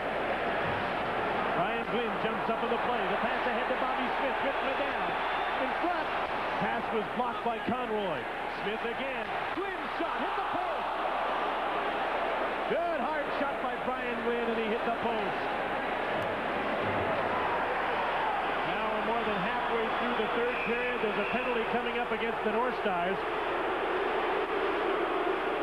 for the hit on Jocelyn Lemieux at center ice. Gaetan Duchesne's going to the box. A Chicago power play. Still 9.5 minutes to go.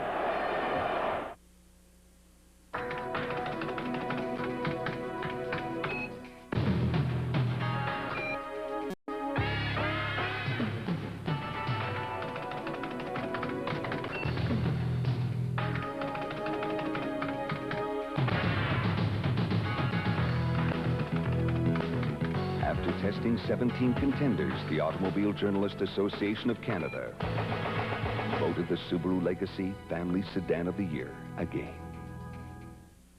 Elbow at 10:23. Ethan Duchesne is off for elbowing at 10:23 of the third period. Yep, that was an elbow. Jocelyn Lemieux.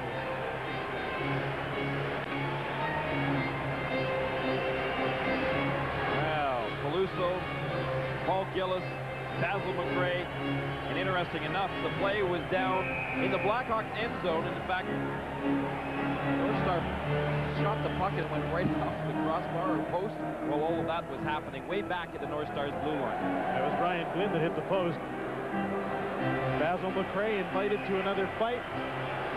Declined the invitation. We have a stick measurement on John Casey.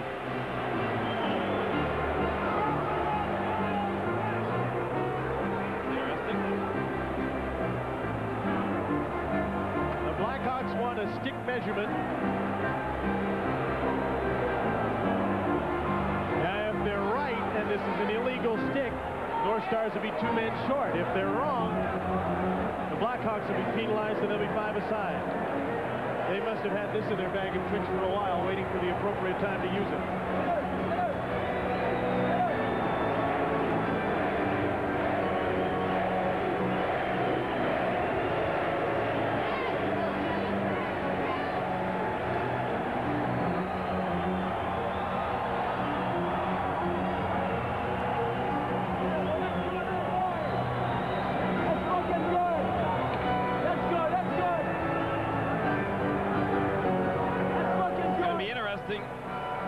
The blade of the goalkeeper's stick can't exceed 3.5 inches in width.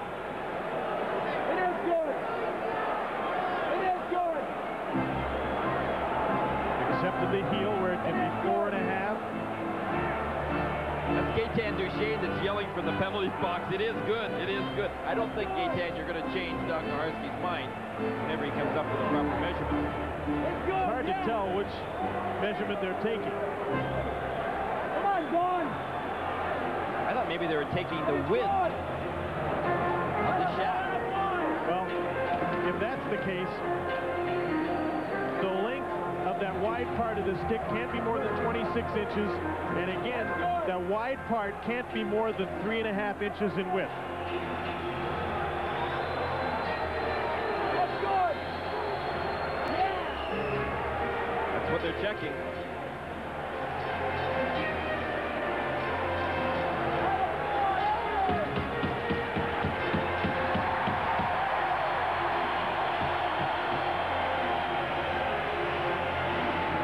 Even that's backfired on the Hawks.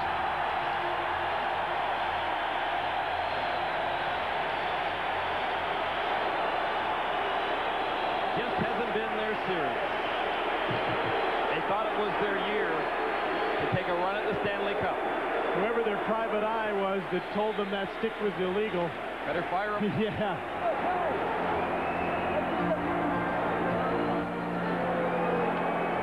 So it's a delay of game penalty against the Blackhawks, and these teams will be 5 aside. Before the series starts, the supervisor of officials in each series comes in and measures all the goaltenders' equipment with the pads, the opening of the gloves, all of the sticks. Now, that's not to say that a goaltender couldn't change after that's done. Casey's equipment's okay.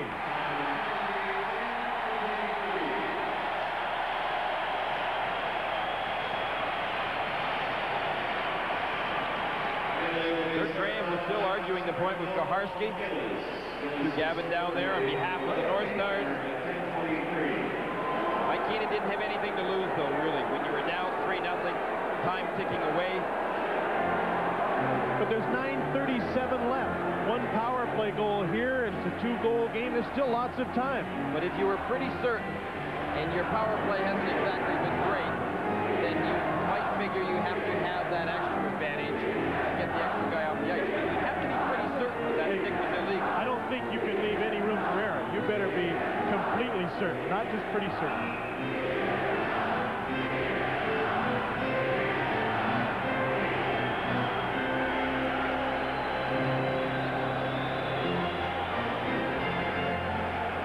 So now it's 5 aside. six-a-side because they become coincident minor penalties. So neither team is at a disadvantage at all. Here's a 3-on-2 Minnesota. Bellows to Bobby Smith. His shot is stopped by Belfour, and he holds on.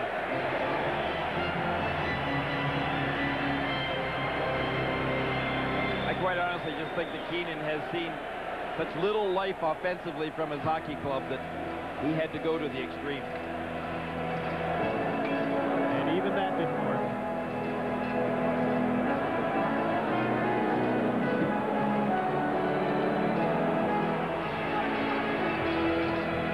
Bobby Smith, the most experienced playoff performer for the Minnesota North Stars and in this series, has saved his best hockey of the season for the playoffs.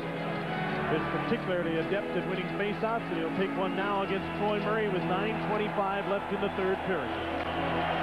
Just push the puck towards the net. Belfour clears it. Kept in by the Stars. Sends just one man into forecheck. The other two forwards have been staying back. Yanni to Keith Brown. Dumped in on John Casey, and he covers up. Thomas and Murray right there. Ladies and gentlemen, please proudly announce a just holder 2,000 new season ticket for next year. They just announced here that the Minnesota North Stars have just sold their 2,000th new season ticket subscription for next season. So this was over their base that they had this season. Norm Green's getting a standing ovation from all the people around his private box up here in one of the corners.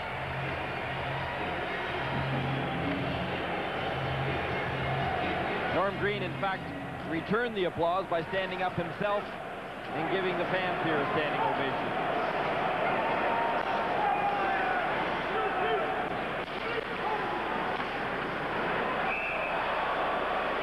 Mark Tenorti, attempt to clear the puck out of his own zone.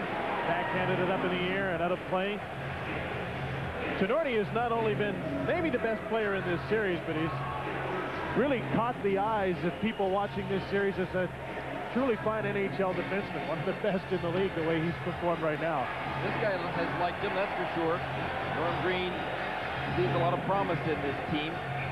And I think that, look, he can't stop from grinning. He's trying to hold his hand over his face, but here's a guy that was ostracized at times earlier this season for buying this franchise, and dismal as it seemed when they had 5,000 and 6,000 people in it. He's got to be feeling pretty good at this point in time. At least a little bit of satisfaction. He's stuck with it.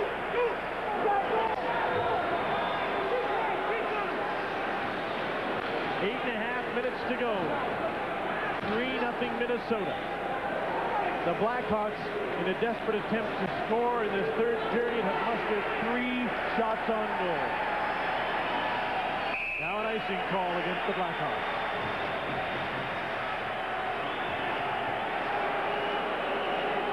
I think they've just run out of gas, the Blackhawks.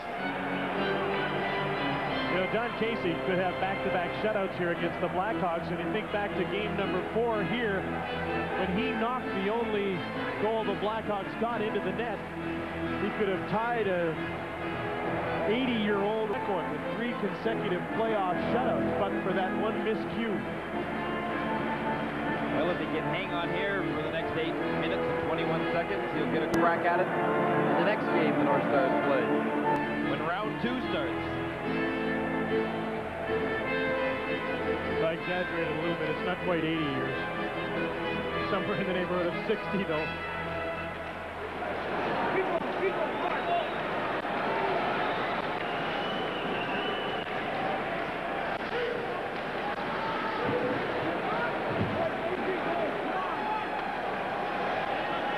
Steve Larmer. Knocked down behind the net. Warren Reichel moved the puck to center. Here's Jeremy Roenick. Yanni sprinting up to join him on the right side, went to the net. Gavin cleared the puck. All the way down the ice, it hit a Blackhawk. Belfour's out to play it, no icing. Reichel gets by Bobby Smith and then he's hooked back, hit by Churla and knocked down. Reichel slow to get back up. Turla's in forechecking with Basil McRae as the Hawks come up. Troy Murray with Dirk Graham and Steve Thomas over the blue line. Murray to the inboards. Graham and Chambers fight for the puck. The centering pass. Backhander stopped by Casey off Chelios. Chelios again. 7:15 to play. Third period. Minnesota 3, Chicago nothing. North Stars just going to quick line changes now, making sure defensively in the neutral zone again. Casey holds on, and he'll do that a lot in the late going here.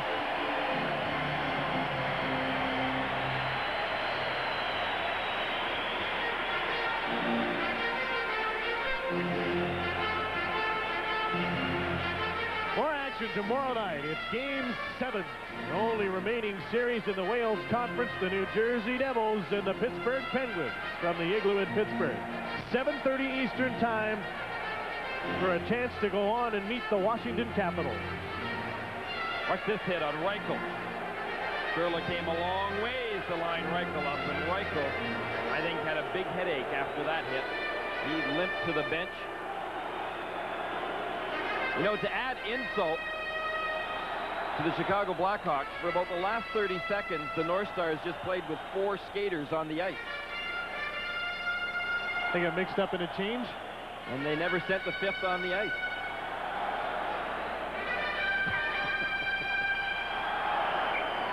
.7:01, the time remaining in the third.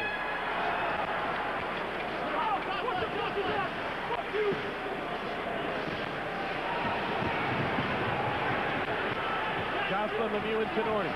Hudson comes up with a puck. Can't take it to the net. Checking Neil Broughton now. Lemieux checked by Tenori.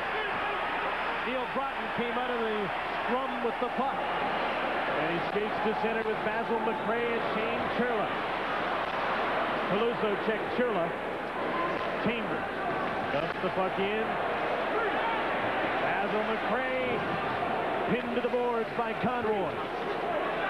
Churla's checked by Manson. Penalty coming up against the Blackhawks. I think it's Manson. And they'll test Shane Churla maybe just one more time.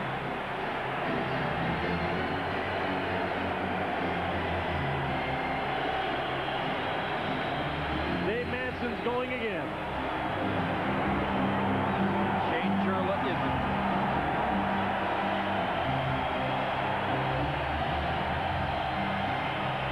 Minnesota tries to wrap up this series. Detroit's trying to do the same thing, and we're having some trouble earlier. Jim, what's going on in Detroit?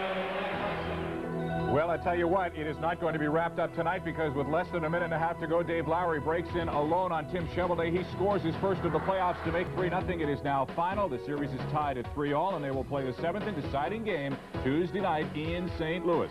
And assuming that the Minnesota North Stars can hold on and win this game, that's where we'll be on Tuesday night. We'll show you the St. Louis Blues and the Detroit Red Wings in Game 7 of their Norris semifinals. Looks like the Blues have finally hit the high note. They've been able to pick up their game significantly the last couple. I didn't think they would be able to come back and win 3 straight. Well, they won 2 straight. On the go. And home ice advantage. Minnesota on the power play. 1 for 6 in the game. Bellows to Chambers, stopped by Belfort.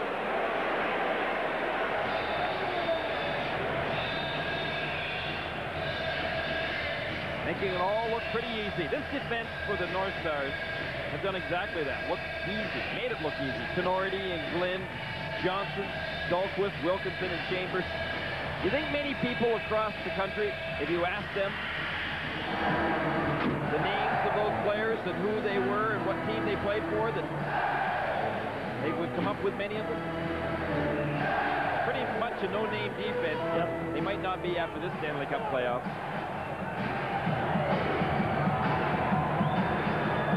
If I had to pick an MVP in this series, it'd be tough between John Casey and Mark Tenorti. Yep.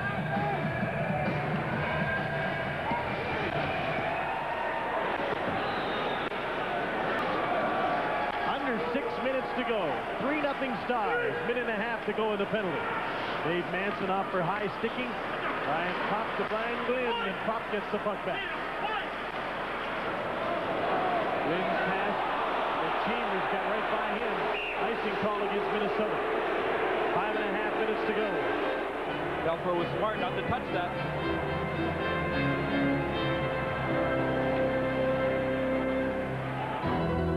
LA Kings looking to wrap up their series with the Vancouver Canucks tonight. They get off to an ominous start. That is Steve Duchesne from the top of the faceoff circle. His weak wrist shot goes through the legs of Troy Gamble. For Duchesne, that is his third goal of the playoffs, and the Kings lead the Canucks 1-0 in the first.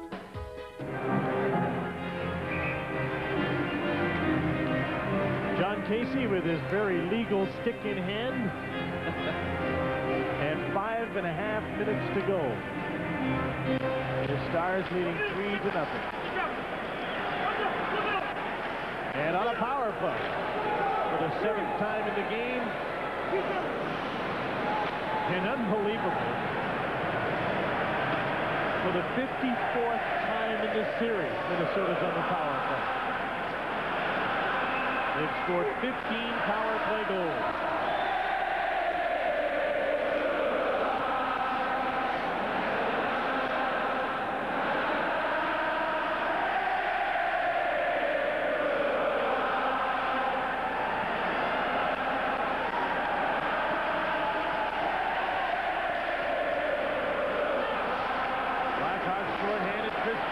With a shot wide of the net. Bobby Smith takes over with a half a minute to go, and the penalty to Dave Manson. He flipped the puck through center. Trent Yanni is back to pick it up in his own zone. And there'll be another icing call against the Minnesota power play. Not concerned about setting a playoff record for power play goals in a series. More concerned about making sure the Blackhawks don't score. And working the clock.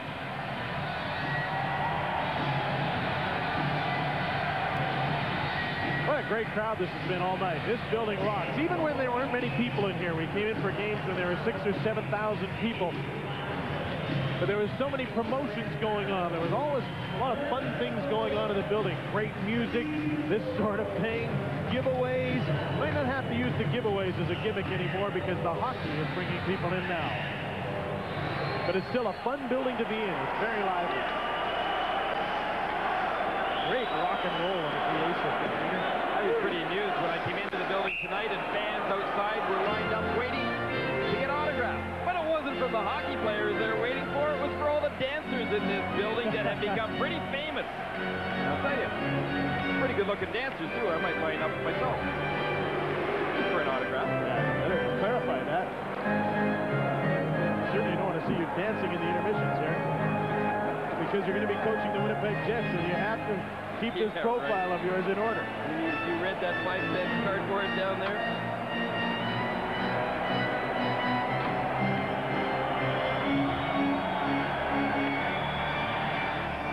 The biggest story of the young playoffs is unfolding in the Met Center tonight. As the President's Trophy winner had 106 points in the regular season and 38 more points than the Minnesota North Stars, seeing their season come to an end. Penalty of Manson is over. Keith Brown with a shot, he scores! There goes the shutout bit for John Casey, and there's a little life left in the Hawks just at the end of Manson's penalty. With 4:09 left in the third period, the Hawks are on the board. Oh, so maybe it isn't over yet, folks. Watch the shot by Keith Brown. I don't think it was deflected at all. We'll see it from this angle. Oh, it might have deflected off Basil McRae. Maybe off of his stick.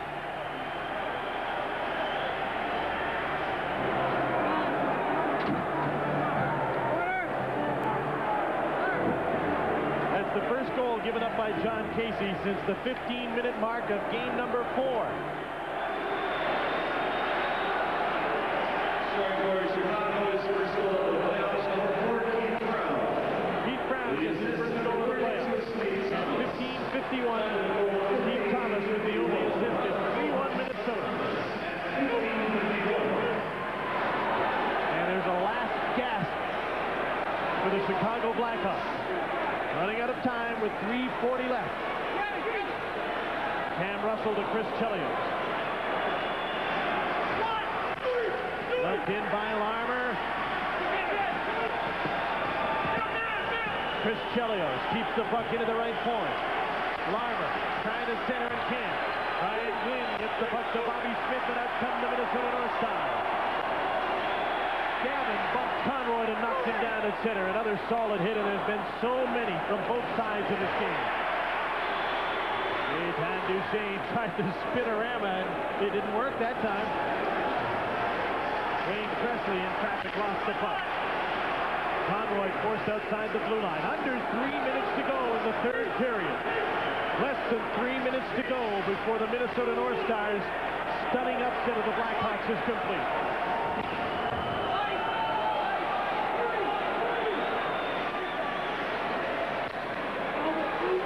Duchesne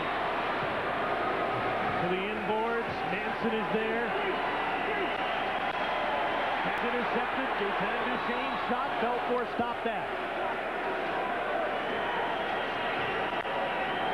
8-6 to the shots on goal in favor of Minnesota in the third period. Goal for each team. It's 3-1 Minnesota. Ryan Cox got the puck to center. Turned back by the Blackhawks. Roenick back off the bench. After a short rest, Modano misfired on a pass attempt to Gagne. And he got back to intercept the pass of Mike Hudson. Under 2 minutes to go.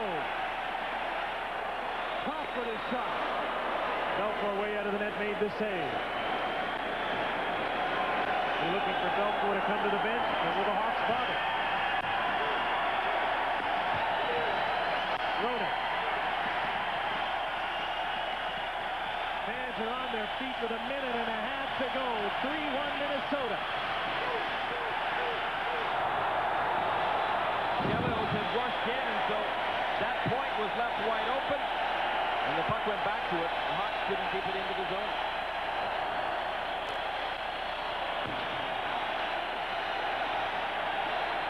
Belfour's coming. He's got to come now. Doesn't look like they're going to bother.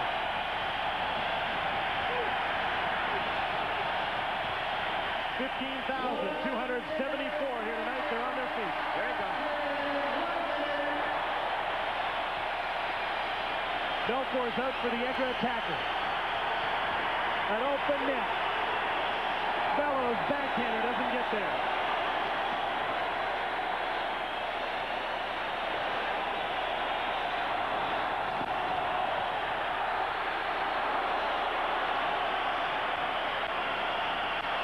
Clayton to the front of the net. Thomas shot, hit the post. Casey's got it. That came dangerously close to going in. With 28 seconds left. Creighton to Thomas, then off the post. Follow this puck, folks. See that little bit of room? The puck hit the post, bounced up, and in behind Casey's right pad, and Casey was looking underneath and could see where the puck was. It was not over the goal line. Wouldn't that have made for a wild last half a minute? Might be anyway. Pro hockey is back in Minnesota.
interesting comment that Mike Keenan made to his team in the meeting.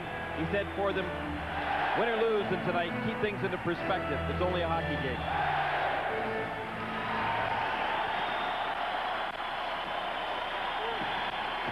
Goaltender's out for the extra attacker. Manson takes the shot off the stick and off the glass. Centering pass for Thomas, didn't get to him. They'll count down the second to an incredible upset by the Minnesota North Stars.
Down tonight.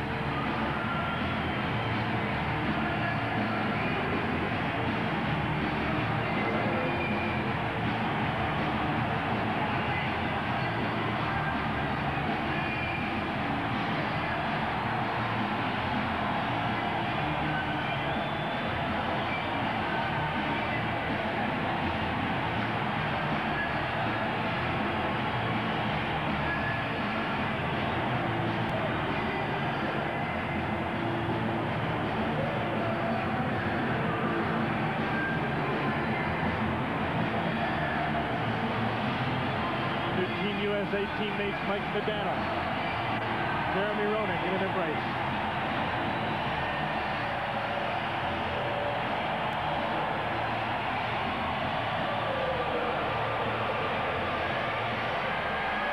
Well, they might have said goodbye Chicago and hello Detroit, but I don't know if it'll be Detroit.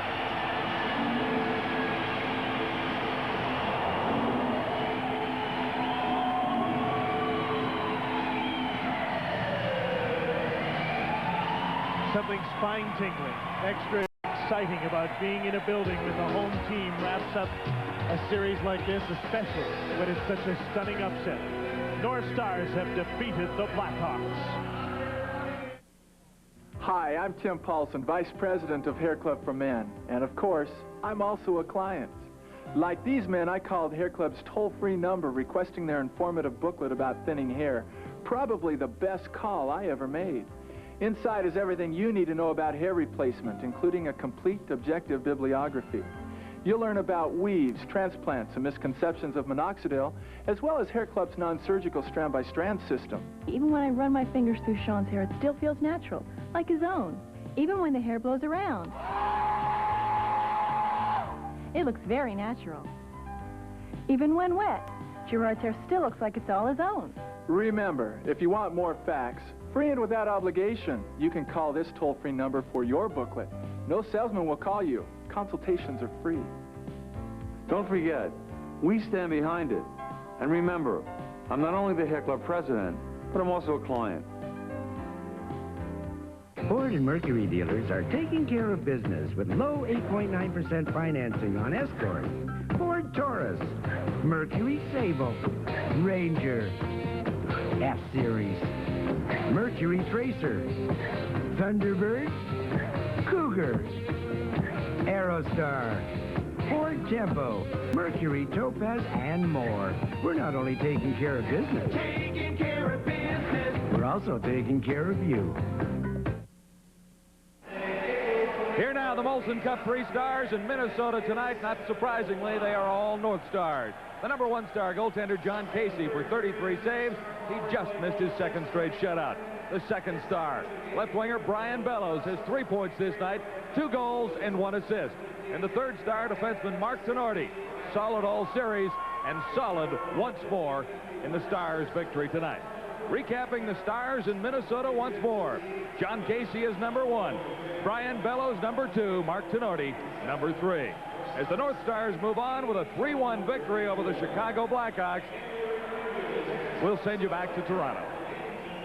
All right, John, thank you very much. If not the upset of the playoffs, certainly the upset of the season. The Minnesota North Stars winning their division semifinal against the Chicago Blackhawks and will now advance to the winner of the other Norris Division semifinal between Detroit and St. Louis, as yet to be determined because St. Louis shut out the Red Wings tonight 3-0. The series is now tied at 3 games all. Game 7 will be played Tuesday night at the arena in St. Louis. We will be there to bring you the action live. Vincent Riondo picking up his first playoff shutout, his first career shutout in the playoffs against the Detroit Red Wings tonight. So a remarkable comeback by the Blues. Let's see if they can keep it going on Tuesday night. In other action tonight over in the Smythe division, Calgary and Edmonton are tied at 1. There's about a minute and a half left to go in the third period. It appears they could be headed for overtime. Paul Ranheim, with his second goal of the playoffs, scored for Calgary in the second period. Craig Simpson scored his second of the playoffs for Edmonton early in the first. The Oilers, of course, lead that series 3-2. They have to win or they need a win to close out the series. Calgary has to win to force the 7th game in Calgary. At the end of the first period, Steve Duchesne has given the Los Angeles Kings a 1-0 lead over the Vancouver Canucks. Duchesne with his 3rd goal of the playoffs. The Kings leading that series 3-2. They'd dearly love to wrap it up tonight and have the extra time off to prepare for the winner of the Calgary-Edmonton series, and it's going to be a while before that is going to be determined. But the big story of the night, the Minnesota North Stars with a 3-0 victory over the Chicago Blackhawks to eliminate them from the playoffs. We'll have more from the Met Center when our Stanley Cup coverage returns.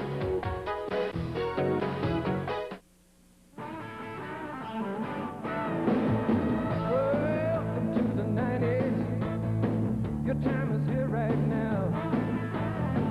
You know the play, you know the way, you know the right biz now. You've seen that show, now you know. Nobody's gonna send you to nowhere to go. Got it right, good life, silver bullet. Got it right, good life, you know the right biz now.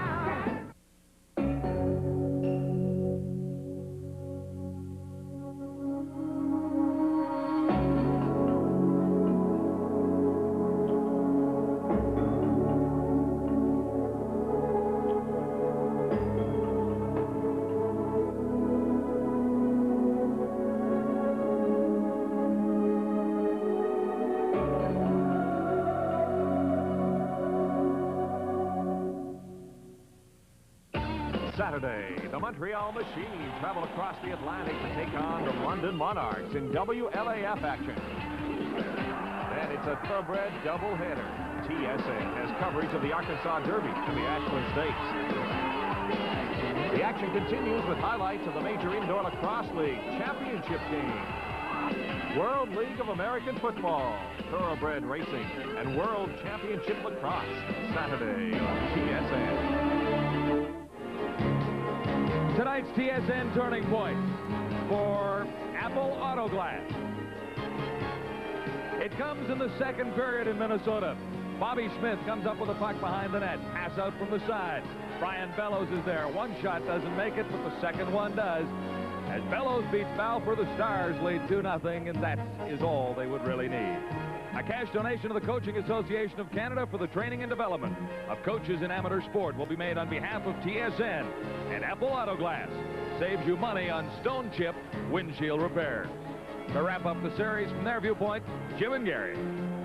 Absolutely remarkable upset by the Minnesota North Stars, who played so very well in every aspect of their game. They had super goaltending. Their defense was outstanding. They checked well. Their special teams were great. They just picked the Hawks apart. This was a very good penalty killing unit through the season, and the North Stars tied an NHL record for playoff goals in a series against them. So how far can this team go playing this kind of hockey?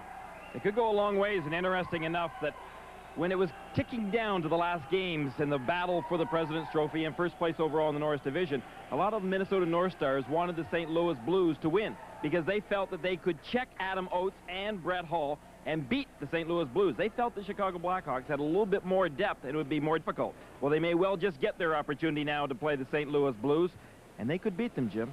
Well, I hope the Minnesota North Stars get their due, because around the National Hockey League, many of the stories of this series will talk about the Blackhawks and talk about how the Blackhawks self-destructed, and the North Stars might not get the credit they deserve for helping the Hawks leave early.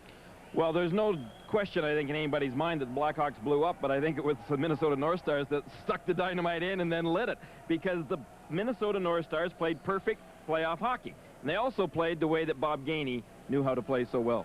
Absolutely a remarkable performance. You know, they're healthy now. They're as healthy as they've been all season. They missed a lot of players. Like Basil McRae missed half a season, Shane Churla, Stuart Gavin. They're all healthy now. I asked Bob Gainey about the health of his team before the game, and he said, you know, really, they are healthier now than they were a few days ago. And so that says a lot. I don't think that they sustained any real injuries in tonight's game, and now they've got some time to rest before the next one starts. At the middle of this series, there was some question about John Casey and whether or not he'd stay in the net, whether Brian Hayward would come in. I guess Bob knew what he was doing with that move, too. He sure did. John Casey knew exactly what he was doing in the nets, and Bob Gainey also knew that as well. The Minnesota North Stars have completed a remarkable upset, ousting the Chicago Blackhawks from the first round of the playoffs. This building was marvelous tonight. It's really true that professional hockey is back alive and well in Minnesota. And it will be fun as the playoffs continue for the Minnesota North Stars. They win 3 in a row, and the Chicago Blackhawks exit the playoffs with barely a whimper, as Bob Gainey outshines Mike Keenan in this round tonight. Next game on TSN as we continue along the playoff trail. Game 7 in the series. Even, of course, Penguins and the Devils coming your way Monday night, 7:30 Eastern. And then we'll move to St. Louis for the final game between the Red Wings and the Blues. 8:30 for that one. Here's the final in Minnesota. 3-1 for the North Stars over the Chicago Blackhawks. I'm John Wells. For everyone on the NHL Tonight, good night from Bloomington.